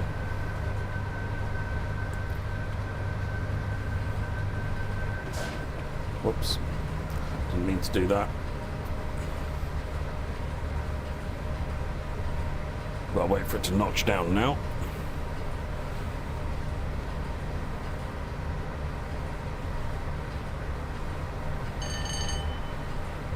Peter Martin, I am testing my stream setup. Previous preview streams, like the one recently on Mittenwall Barn, there's been lots of popping and clicking in the audio. Yesterday's we managed, I got rid of the popping and the clicking, but it was still cutting out periodically, and the latency wasn't ideal. I think all that's gone now. There's an incompatibility between OBS and the capture device I'm using. But there's a different way of setting it up that makes it all work, so that's what I'm doing, and so far so good. It's been 1 hour 49 minutes and don't think we've had any cutouts, so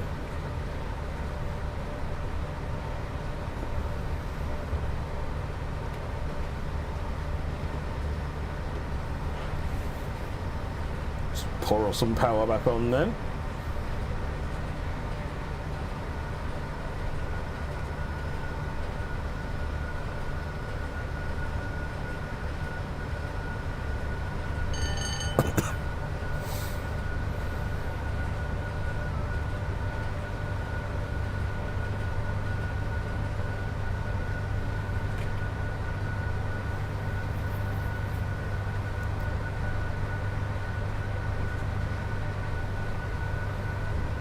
Can't remember whether it was. I have this feeling that Dartford is what is sort of, if you carry on from Dartford, you end up in London. My brain's not working, I can't remember. Yeah, I'm not running the latest version of OBS on these toes. I generally don't upgrade unless I'm trying to solve a problem. Because, yeah, too many issues. Same with video card drivers or anything else. I only ever upgrade if I'm fixing something, but... if this hadn't worked, then I was going to look at drivers for the capture device, look at upgrading OBS and all sorts of things. Although I think I might be on, actually I think I might be on the latest OBS, 31.0.0. That's the latest one, isn't it?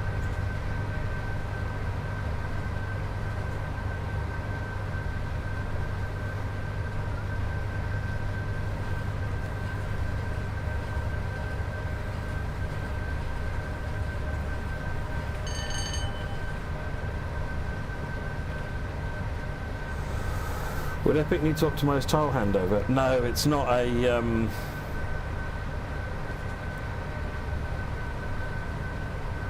it's not tile handover specifically that's the problem. It's something called world origin rebasing, which is needed when you've got these very, very large worlds.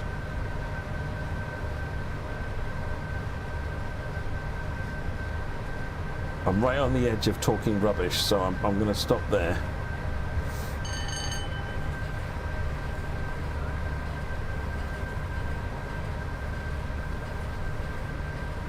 Got a slight down gradient now, so let the power come off a bit.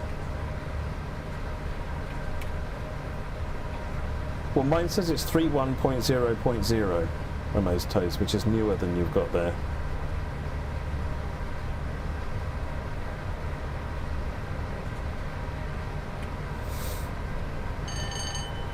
That does factor into it a bit, Liam, but it's not probably the biggest issue. There's not a lot you can do about that. This data's got to be unloaded eventually.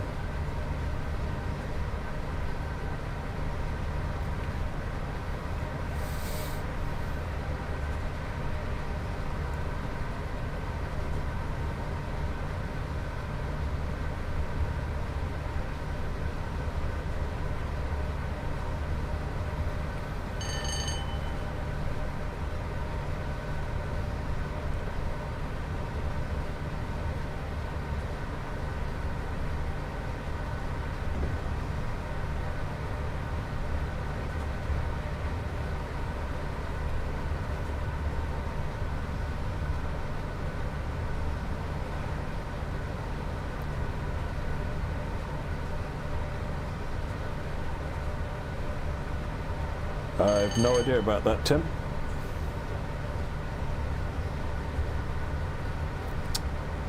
Unless that's already in the patch ready to go, I don't know whether or not it will make it for February 18th. That seems a bit tight.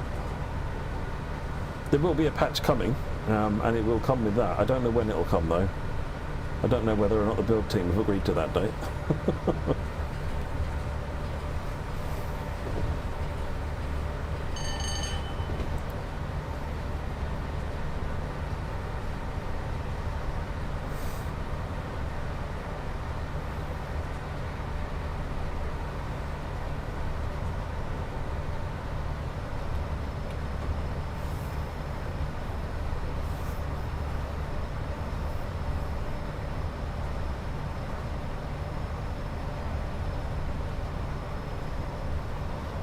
No plans to update the HSP onto Boston Providence yet. It's something I'd like to do though, Casper, but it's not something on the radar at the moment.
Just letting the speed bleed off now at this point.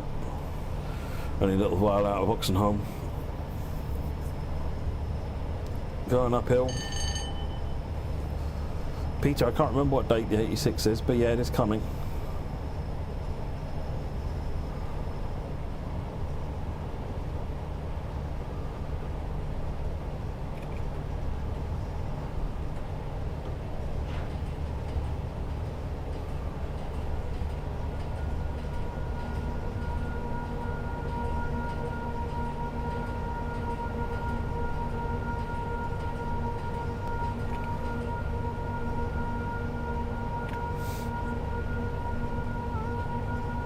Other than that it's coming, Liam, I don't think so. I think Just Trains have been doing some updates on their dev blogs.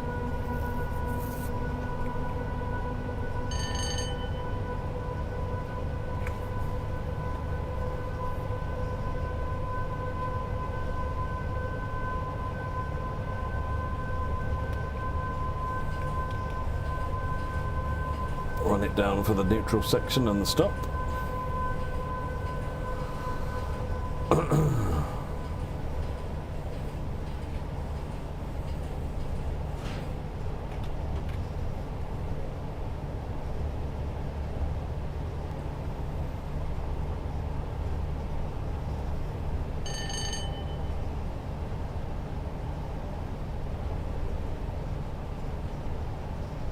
What's wrong with the sunflower, Liam?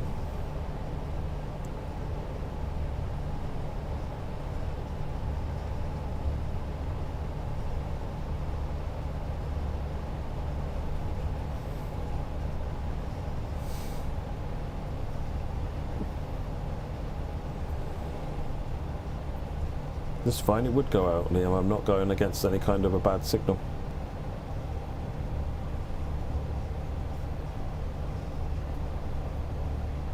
Neutral section. Off. On.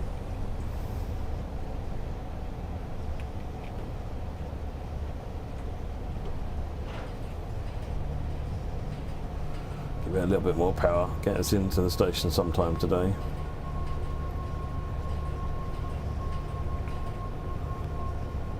I went through an AWS that belled earlier on Raw DC, which well, Bell will clear it.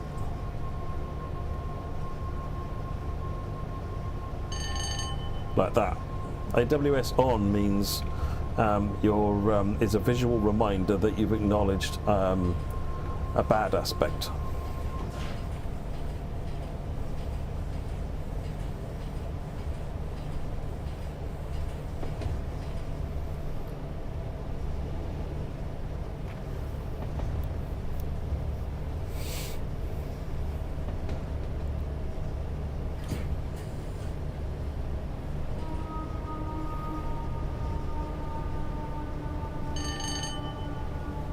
I'm not going up against any bad aspects, Liam. These are all green.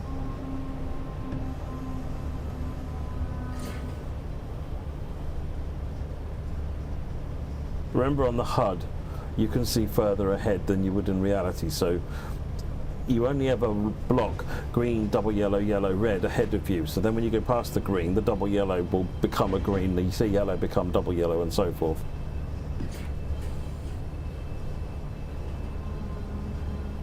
You only should worry about the yellow if it's the next signal, essentially.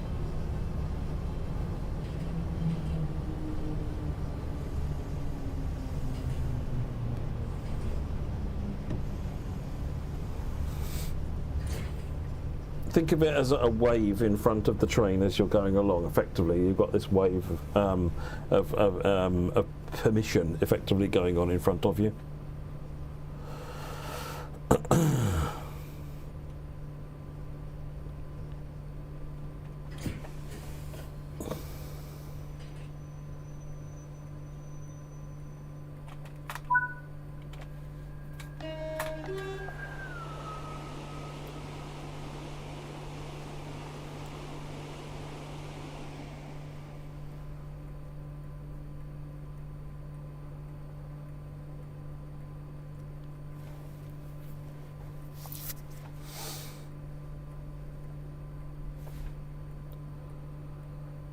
There's no plans for adding Go Transit stuff to Oakville, no.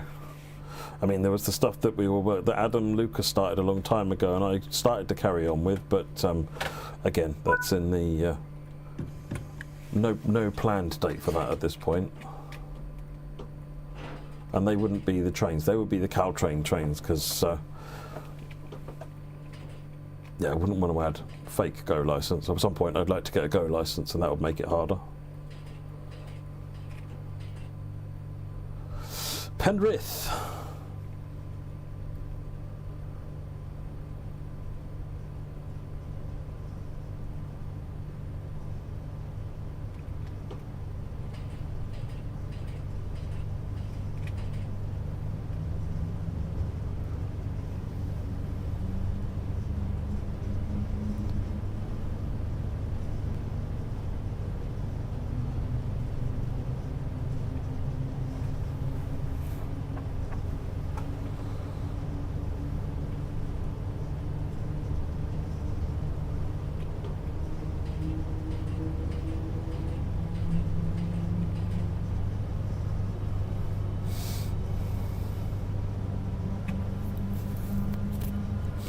Hey, Tom Fresco.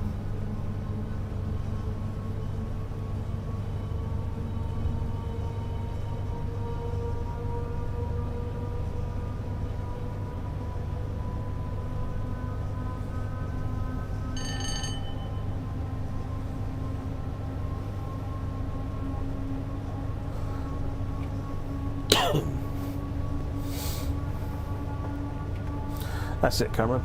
That's what I thought. Something along those lines.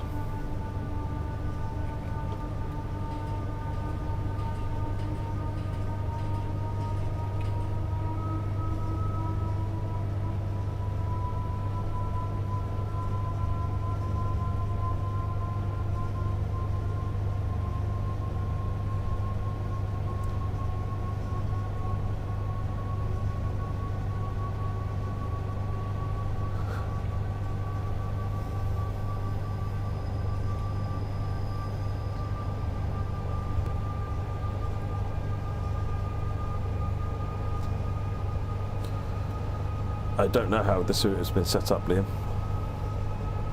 Not at all, I'm afraid.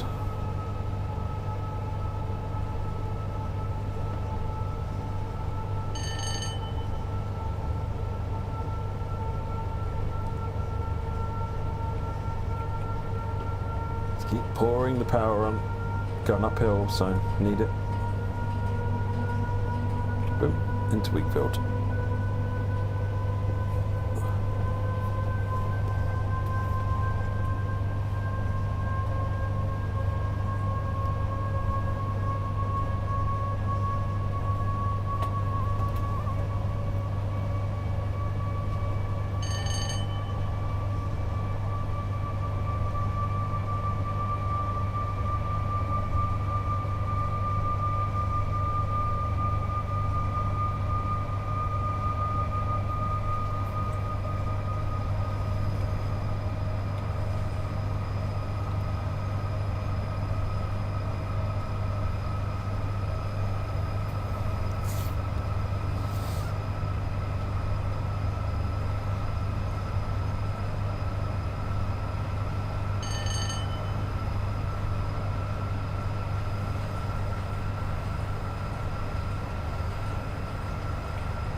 Maintain the 85.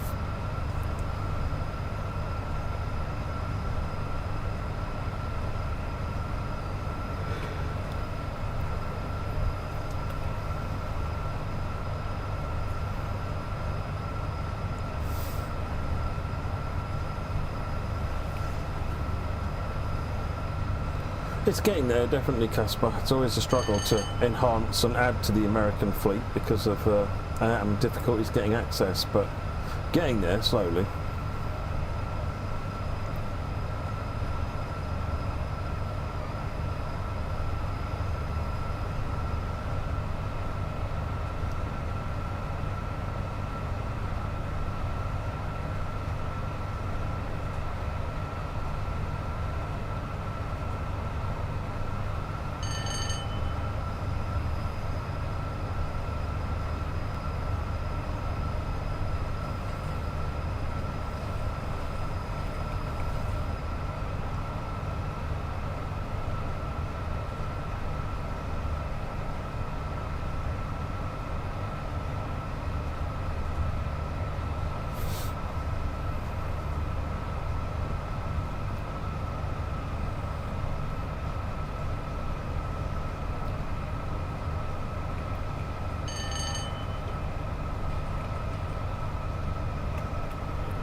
Oh, Metrolink have been a tremendous partner to work with, Raw. Tremendous.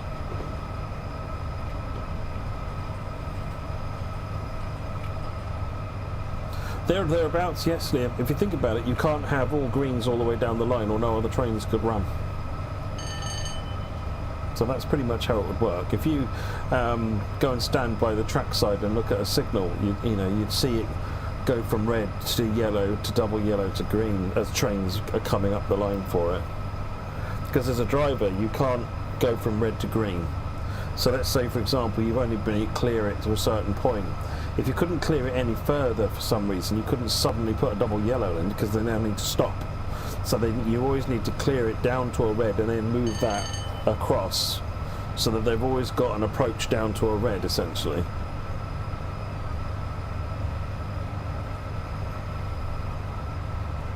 Well, if you were to say if this signal's green and the one after it is red, what if I couldn't get that next block? I'd go from a green to a red, and that's not anything any driver wants to see.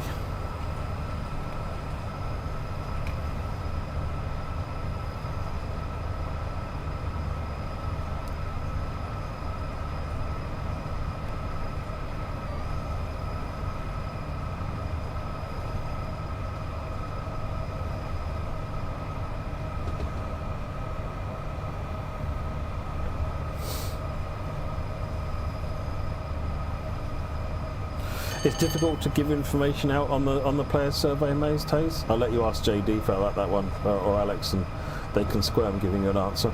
But yeah, suffice to say that information becomes quite commercially sensitive. But we consult it over and over and over and over again throughout every decision that happens in the course of the time that happens after the data's in. And essentially, we need to make sure that every decision we make makes sense against what we've been told in the player survey. So you kind of can get a sense of what it is by what we do, if that makes sense.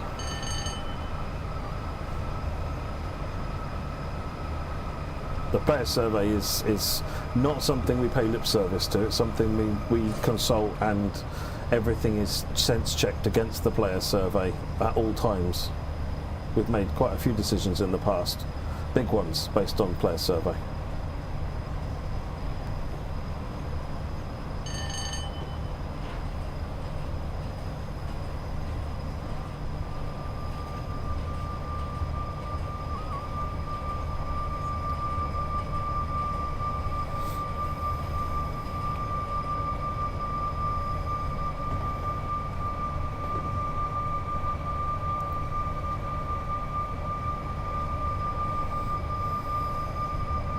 Do projects in motion get modified? Not a lot, Liam. Not unless there's something suddenly transformative that's, that tells us we need to. It's normally too late at that point. But yeah, that sums it up nicely, Cameron.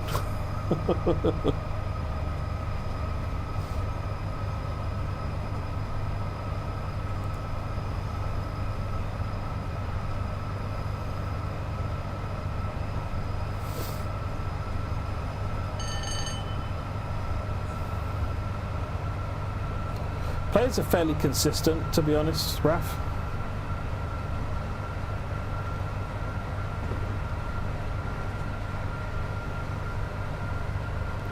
I'm all for competition in those days, but I don't need to help them.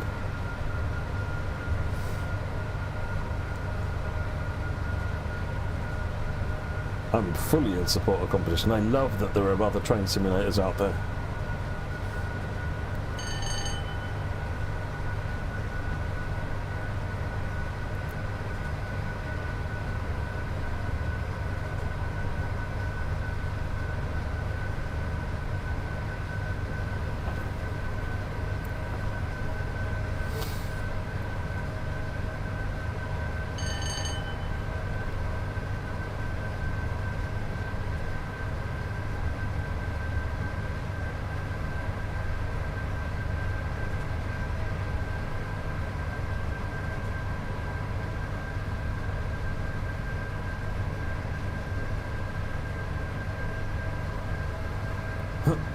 This feels incredibly fast.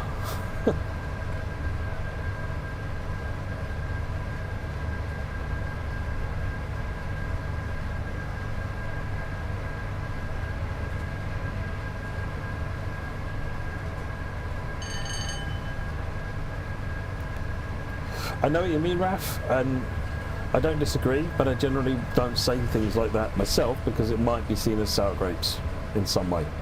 So it can be misinterpreted quite easily. So as far as I'm concerned, competition as players perceive it, at the end of the day, it doesn't matter if I think it's competition or not. It matters whether players see it as, you know, additional choices they have to make. And the more choice, the better, you know? No one loses, I think. I think you're right, though.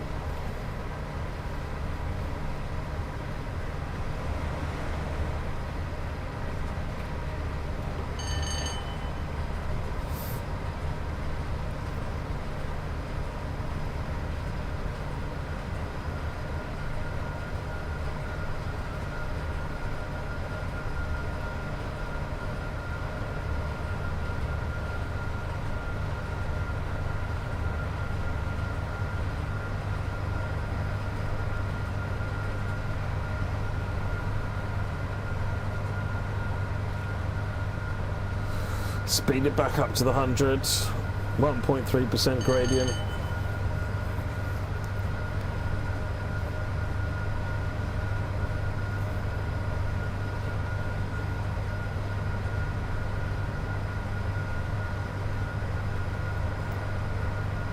Well, I think that's the point, Cameron. Everybody has their own USP. There really is. All the train sims out there are doing something just slightly different, which is cool.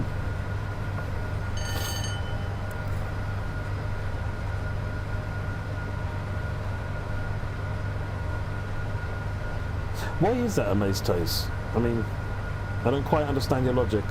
The survey is there to help us understand players so we can make a game that's more in line with what you want, which is how we use it.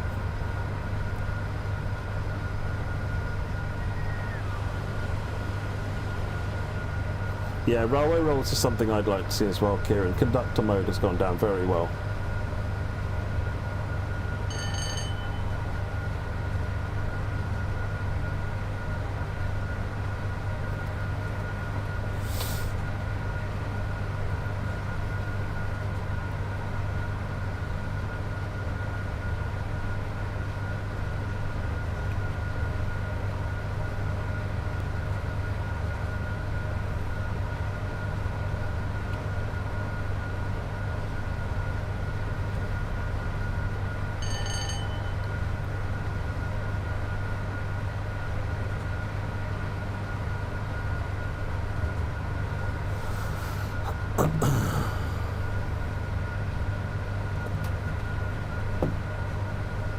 Train crew.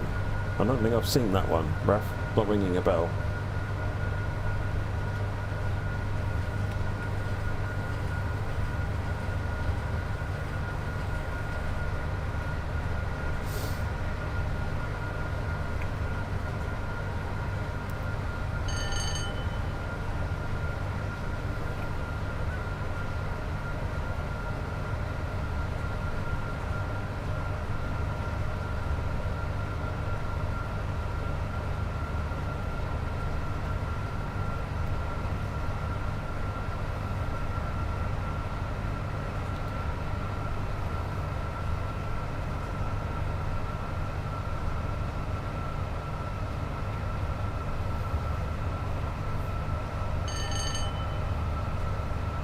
Oh, I see, I see.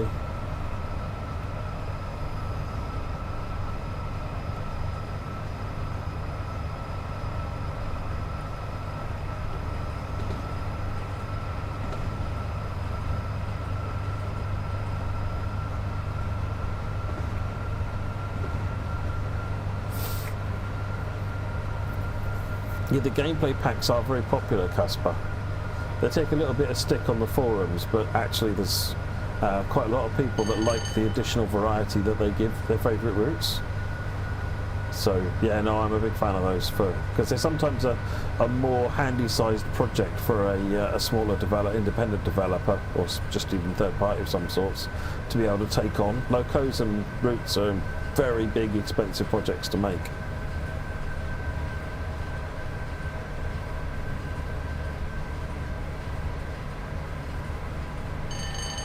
But if I was to summarise all the stuff we got in the survey, it wouldn't necessarily mean we listen to it either, would it, in those days? I mean, at the end of the day, all you can do is, based on, you know, if you don't feel the survey is being listened to, I can't argue with that. I can say that we do pay a lot of attention to it, but if it's not lining up with your own experience, that's perfectly valid.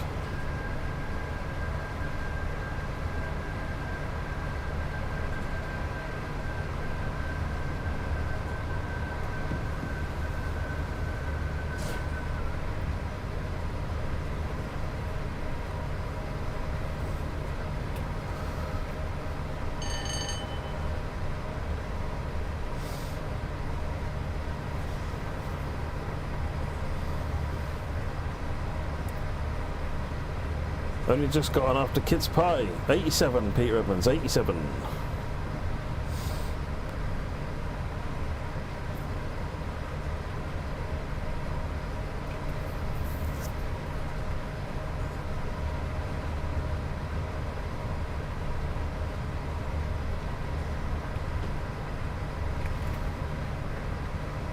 Going downhill a bit now.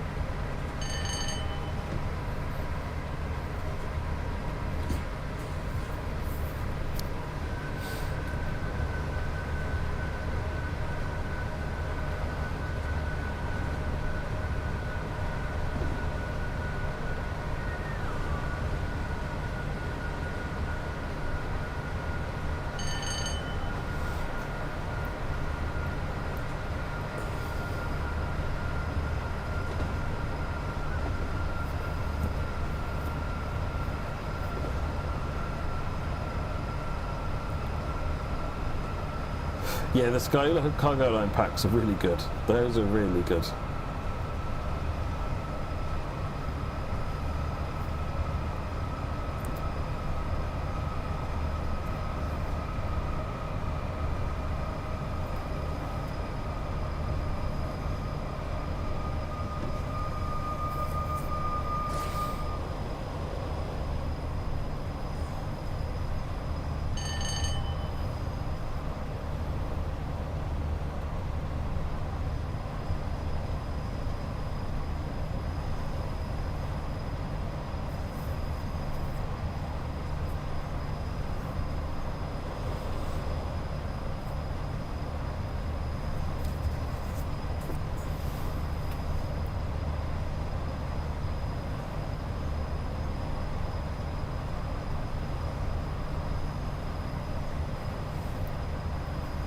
Yeah, heavy freight pack really finished off NTP, didn't it? It added, you know, adding the 08 and the 40 added a lot to it.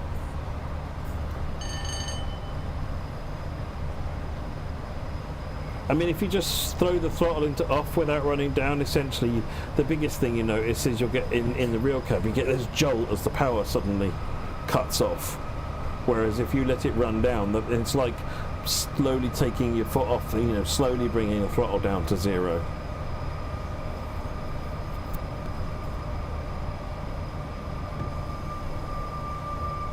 I'm not sure electrically whether there's a problem with it, but certainly from a driver experience, that's why you should run down into a neutral section.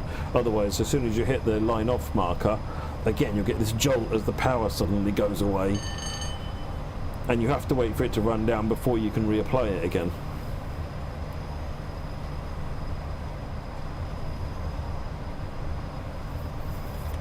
Is DTM entering the TSW third-party team?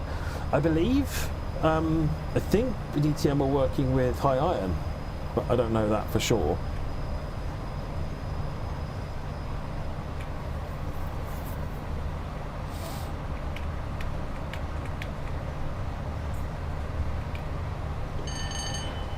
Let's power up. 5 miles to go.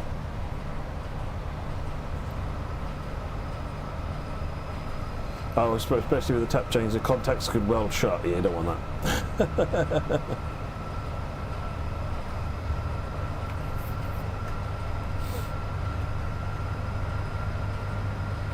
DTM's digital train model, Transport Spotter RAF.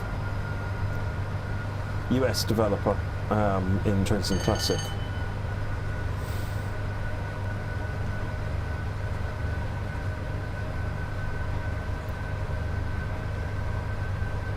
I'm not sure what Skyhook are doing with that timetable, Amaze Taze. I'm sure we'll find out in the fullness of time. It's the sort of thing I imagine that Adam might look at, though.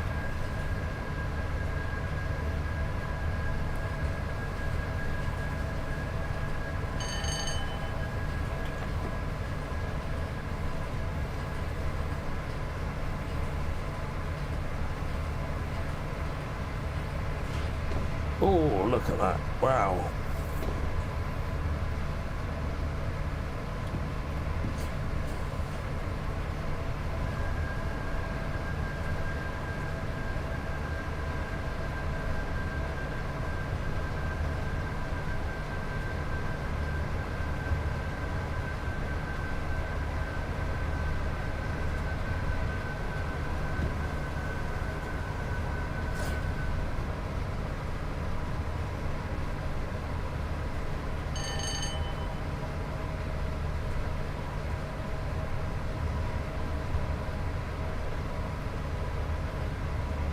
See you later, Cameron.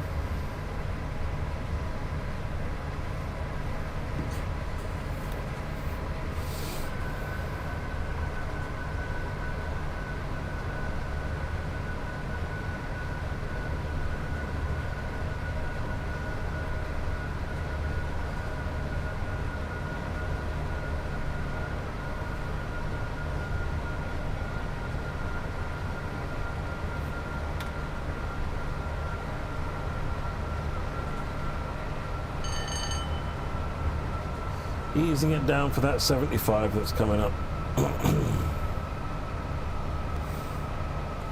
Nah, 86 has got 3 windows, this has only got 2. Hey there, Yellow Rail, thank you, glad you're enjoying it.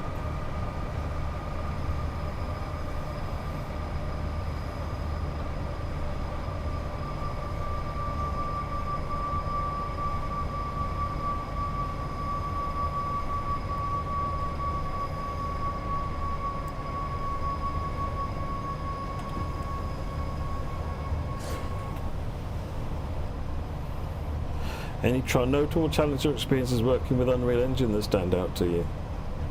I mean, yes, loads. So many, so many. But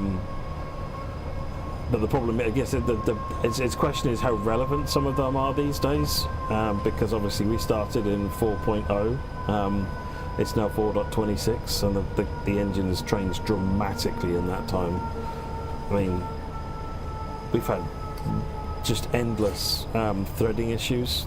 We ended up redoing a load of the threading on the game engine.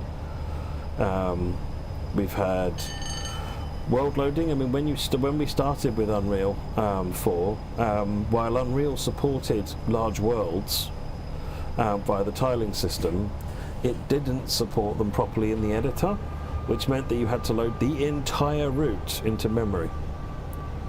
So we were looking at needing sort of 256 gigs of memory. You ever looking at developing your own engine? Oh, hell no. Oh, hell no, Amaze Taze. They cost millions to make, and then you've got to make a game with it. No.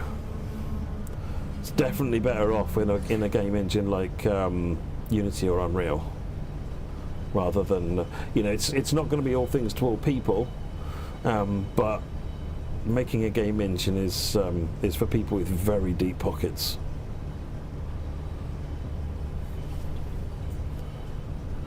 I haven't finished Fallout 4 yet. No, it's I finished there's quite a really awesome DLC actually that opens up an island. I can't remember the name of it now. I've finished that now. That was a really good story. Yeah, TSC had a custom engine, but back then you really didn't have any other options, and it was the in-house engine that Kuju developed. Kuju made Rail Simulator, an engine called Heracles. Which again, they then customised for it. And even Microsoft Train Sim was done on a helicopter simulator engine.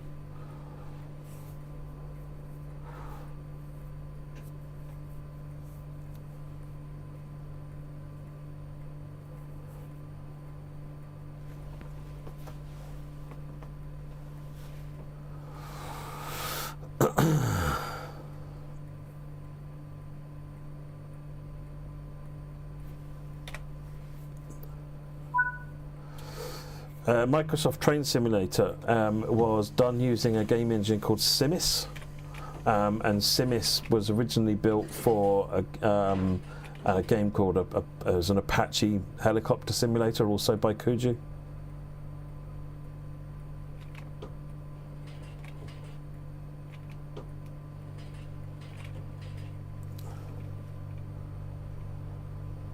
Yeah, the Unreal Engine is very, very good. There is no question that while it brings some challenges, it solves an awful lot more things. Nothing's going to be perfect.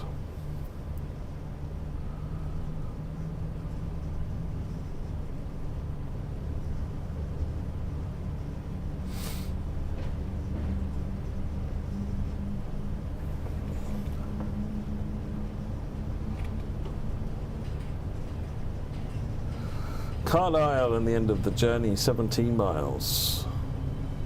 Hey, Jab.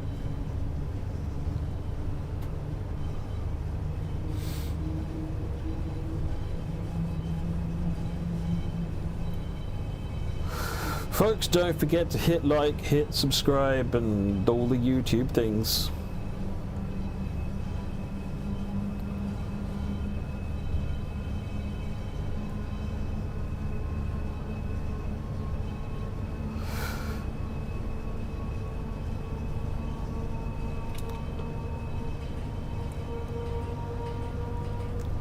What does what get easier, Raw? Do I know how much their 59 PHR will cost? No, not off the top of my head. Whoops, I forgot about that.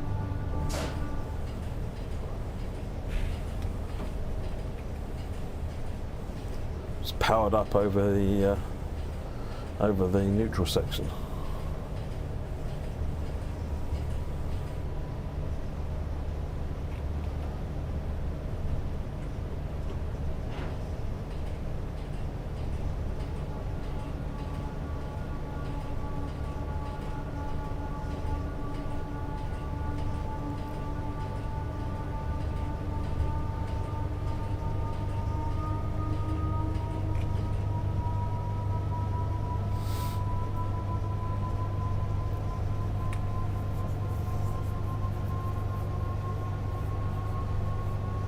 Yeah, I think whatever, yeah, 59 PHR, I think it's whatever normal loco prices are. But not yet, Amaze Days. Not yet. Not yet. We haven't finished yet. If the train is moving, there is still a possibility of a SPAD.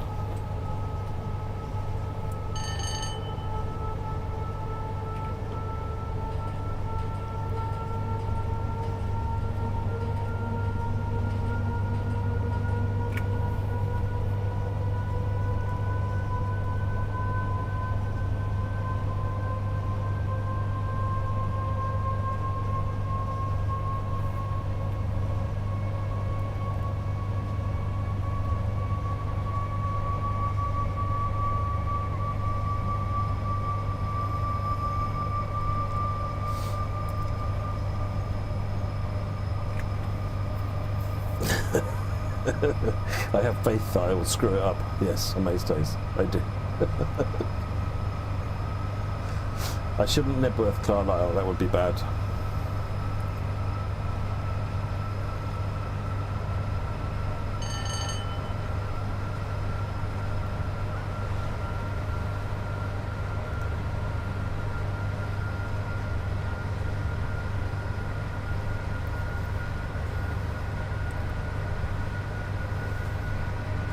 So yes, we're looking at adding something, Kieran, which says that you'll be able to add a layer but have it by default off.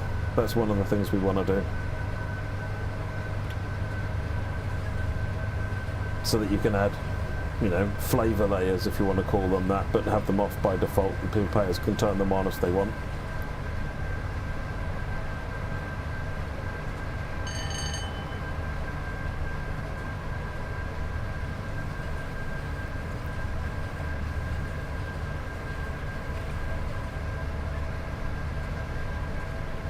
No, you can turn them on and off, but every layer we add defaults to on, Raw DC. There's no way that as developers we can add a layer which defaults to off.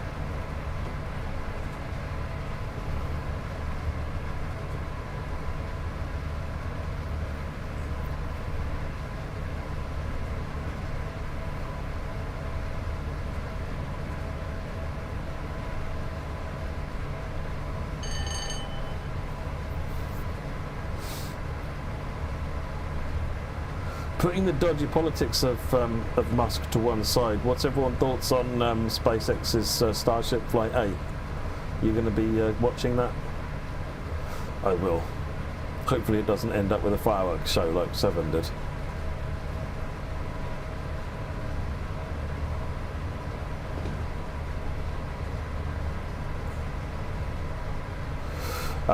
No date for it yet. They reckon no earlier than February 24th or something, Liam. So it's a little way off yet. But I noticed Booster 15 is now sitting on the OLM, ready for its test fire.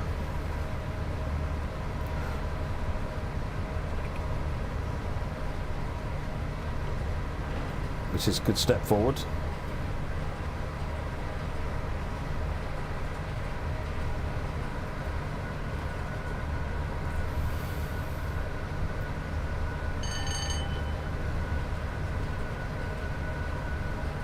I think the next Blue Origin Bezos one is going to be of New Glenn. It's going to be somewhere in the order of April time, May maybe. Hopefully we see that one land this time. But Flight 8 needs to go well, because then Flight 9 will be catching a Starship, which will be phenomenal. Have you all seen the Starship catch on Flight 7? It's crazy. And Flight 5, I think it was.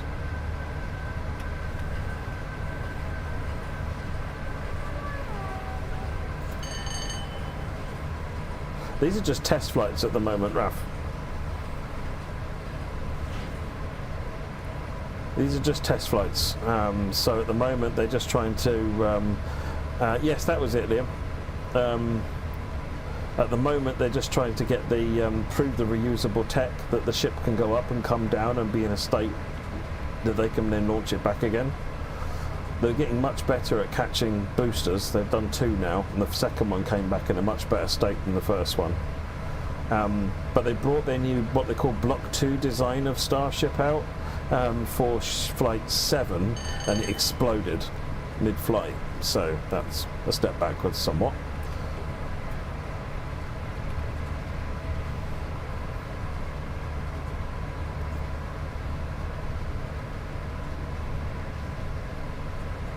But yeah, Raf, if you haven't watched the booster catch, you need to go and watch it. It's surreal.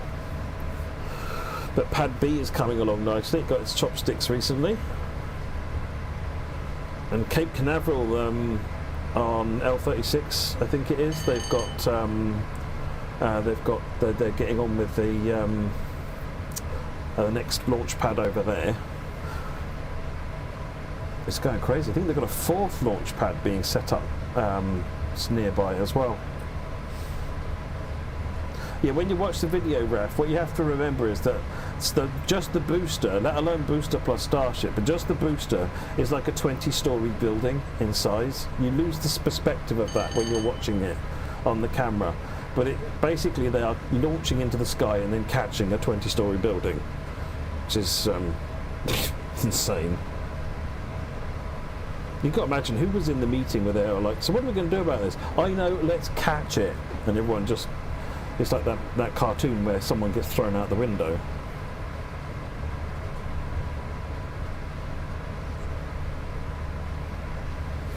Is it possible to add rainbows in the skybox? So it's not really a skybox thing. We have looked at rainbows, and they were on the plan for a while back when we did the last weather pass, but no, not at the moment. There's no plans. Obviously anything is possible with time and direction, but they're not something being looked at the moment. Drop down to 85.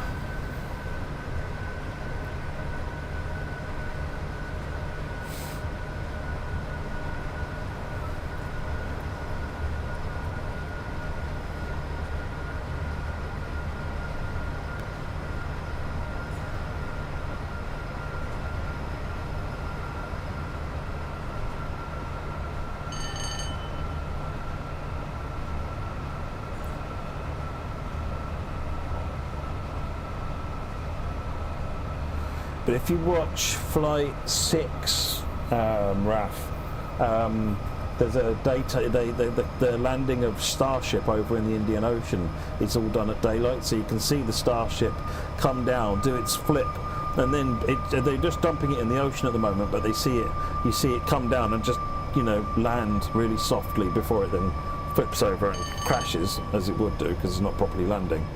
But that's quite, the whole way that it sort of does this flip thing and then does that is incredible.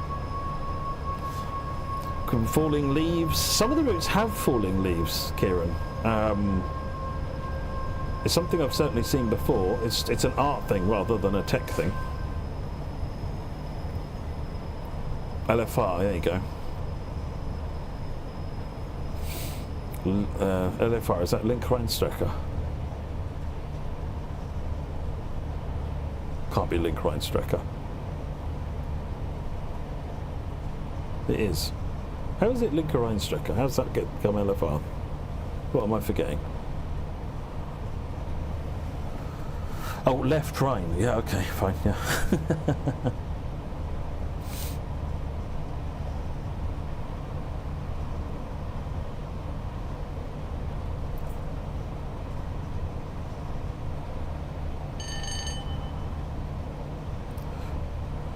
So Raf, see you later, Jab. The goal of SpaceX is to be able to launch multiple Starships per day. Last year they had a launch license that let them launch 6 times, I think. This year's launch license is 25. So you can imagine the back end of this year is probably going to get quite busy.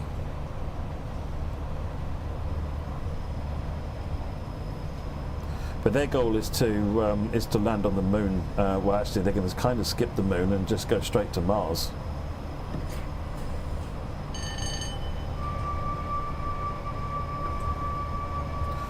Right, coming into Carlisle.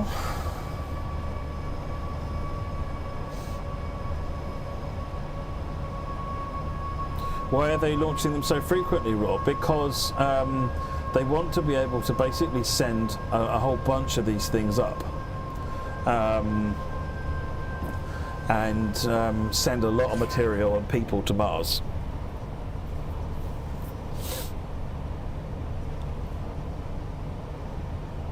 I think they have goals of sort of wider aspirations as well, because in theory Starship supports refueling in space as well. They've done some internal tests on it, refueling between tanks internally, but the idea is that you'll be able to launch a Starship, then have it hang around, launch another Starship, couple them together, transfer the fuel up, and then with the full fuel tank you can then wait for your interplanetary transfer window and then head off to another planet, which is insane, and you need multiple launches to do that. I know they're supporting NASA's Artemis 3. We've done Artemis 1. Artemis 2 will be happening as and when NASA get around to it, because I think the SLS, the Space Launch System, is having problems. But Artemis 3 will be powered by Starship, and they're going to land Starship on the moon in Artemis 3. It's crazy. It's really, really crazy times.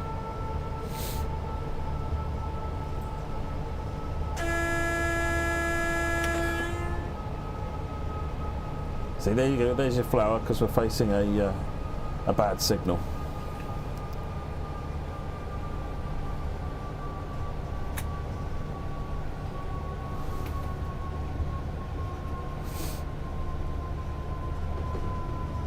I'm specifically interested in space stuff for a DC, definitely. I mean, I've always been interested in it, but it's only really the last couple of years with the stuff that SpaceX have been doing that have kind of rekindled it, and now I'm hooked on it. I watch a YouTuber called What About It, Felix, and he does 2 videos a week, Tuesday and Friday, which provide really good insight, combined with another YouTuber group called NASA Spaceflight. And it's just fascinating to watch all the stuff that's going on.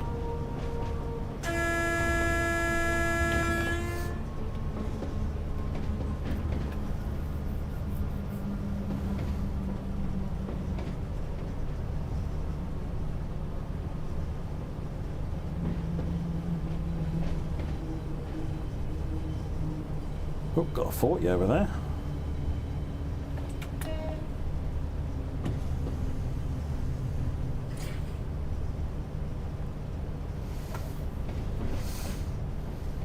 Good old carpet run.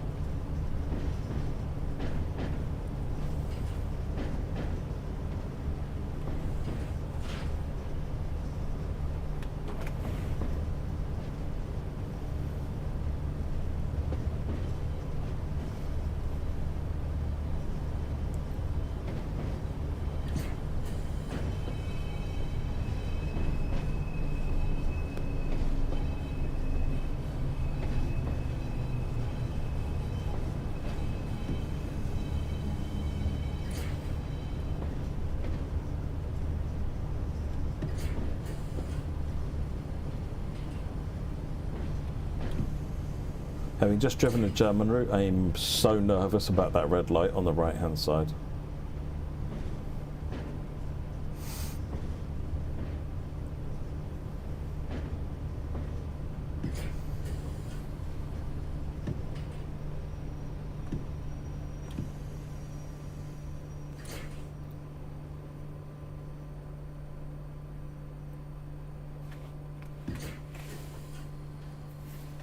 Few seconds late, but otherwise than that, by and large on time.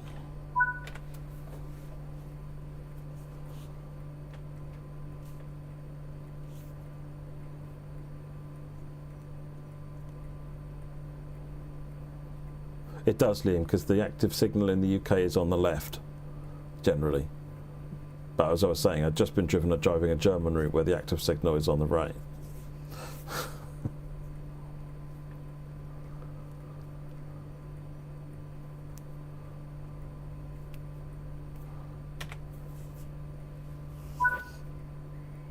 Booted out. Rude. Excellent. Another platinum. I'll take it. See no spads. There you go. Thanks, most days. You all right? You all right?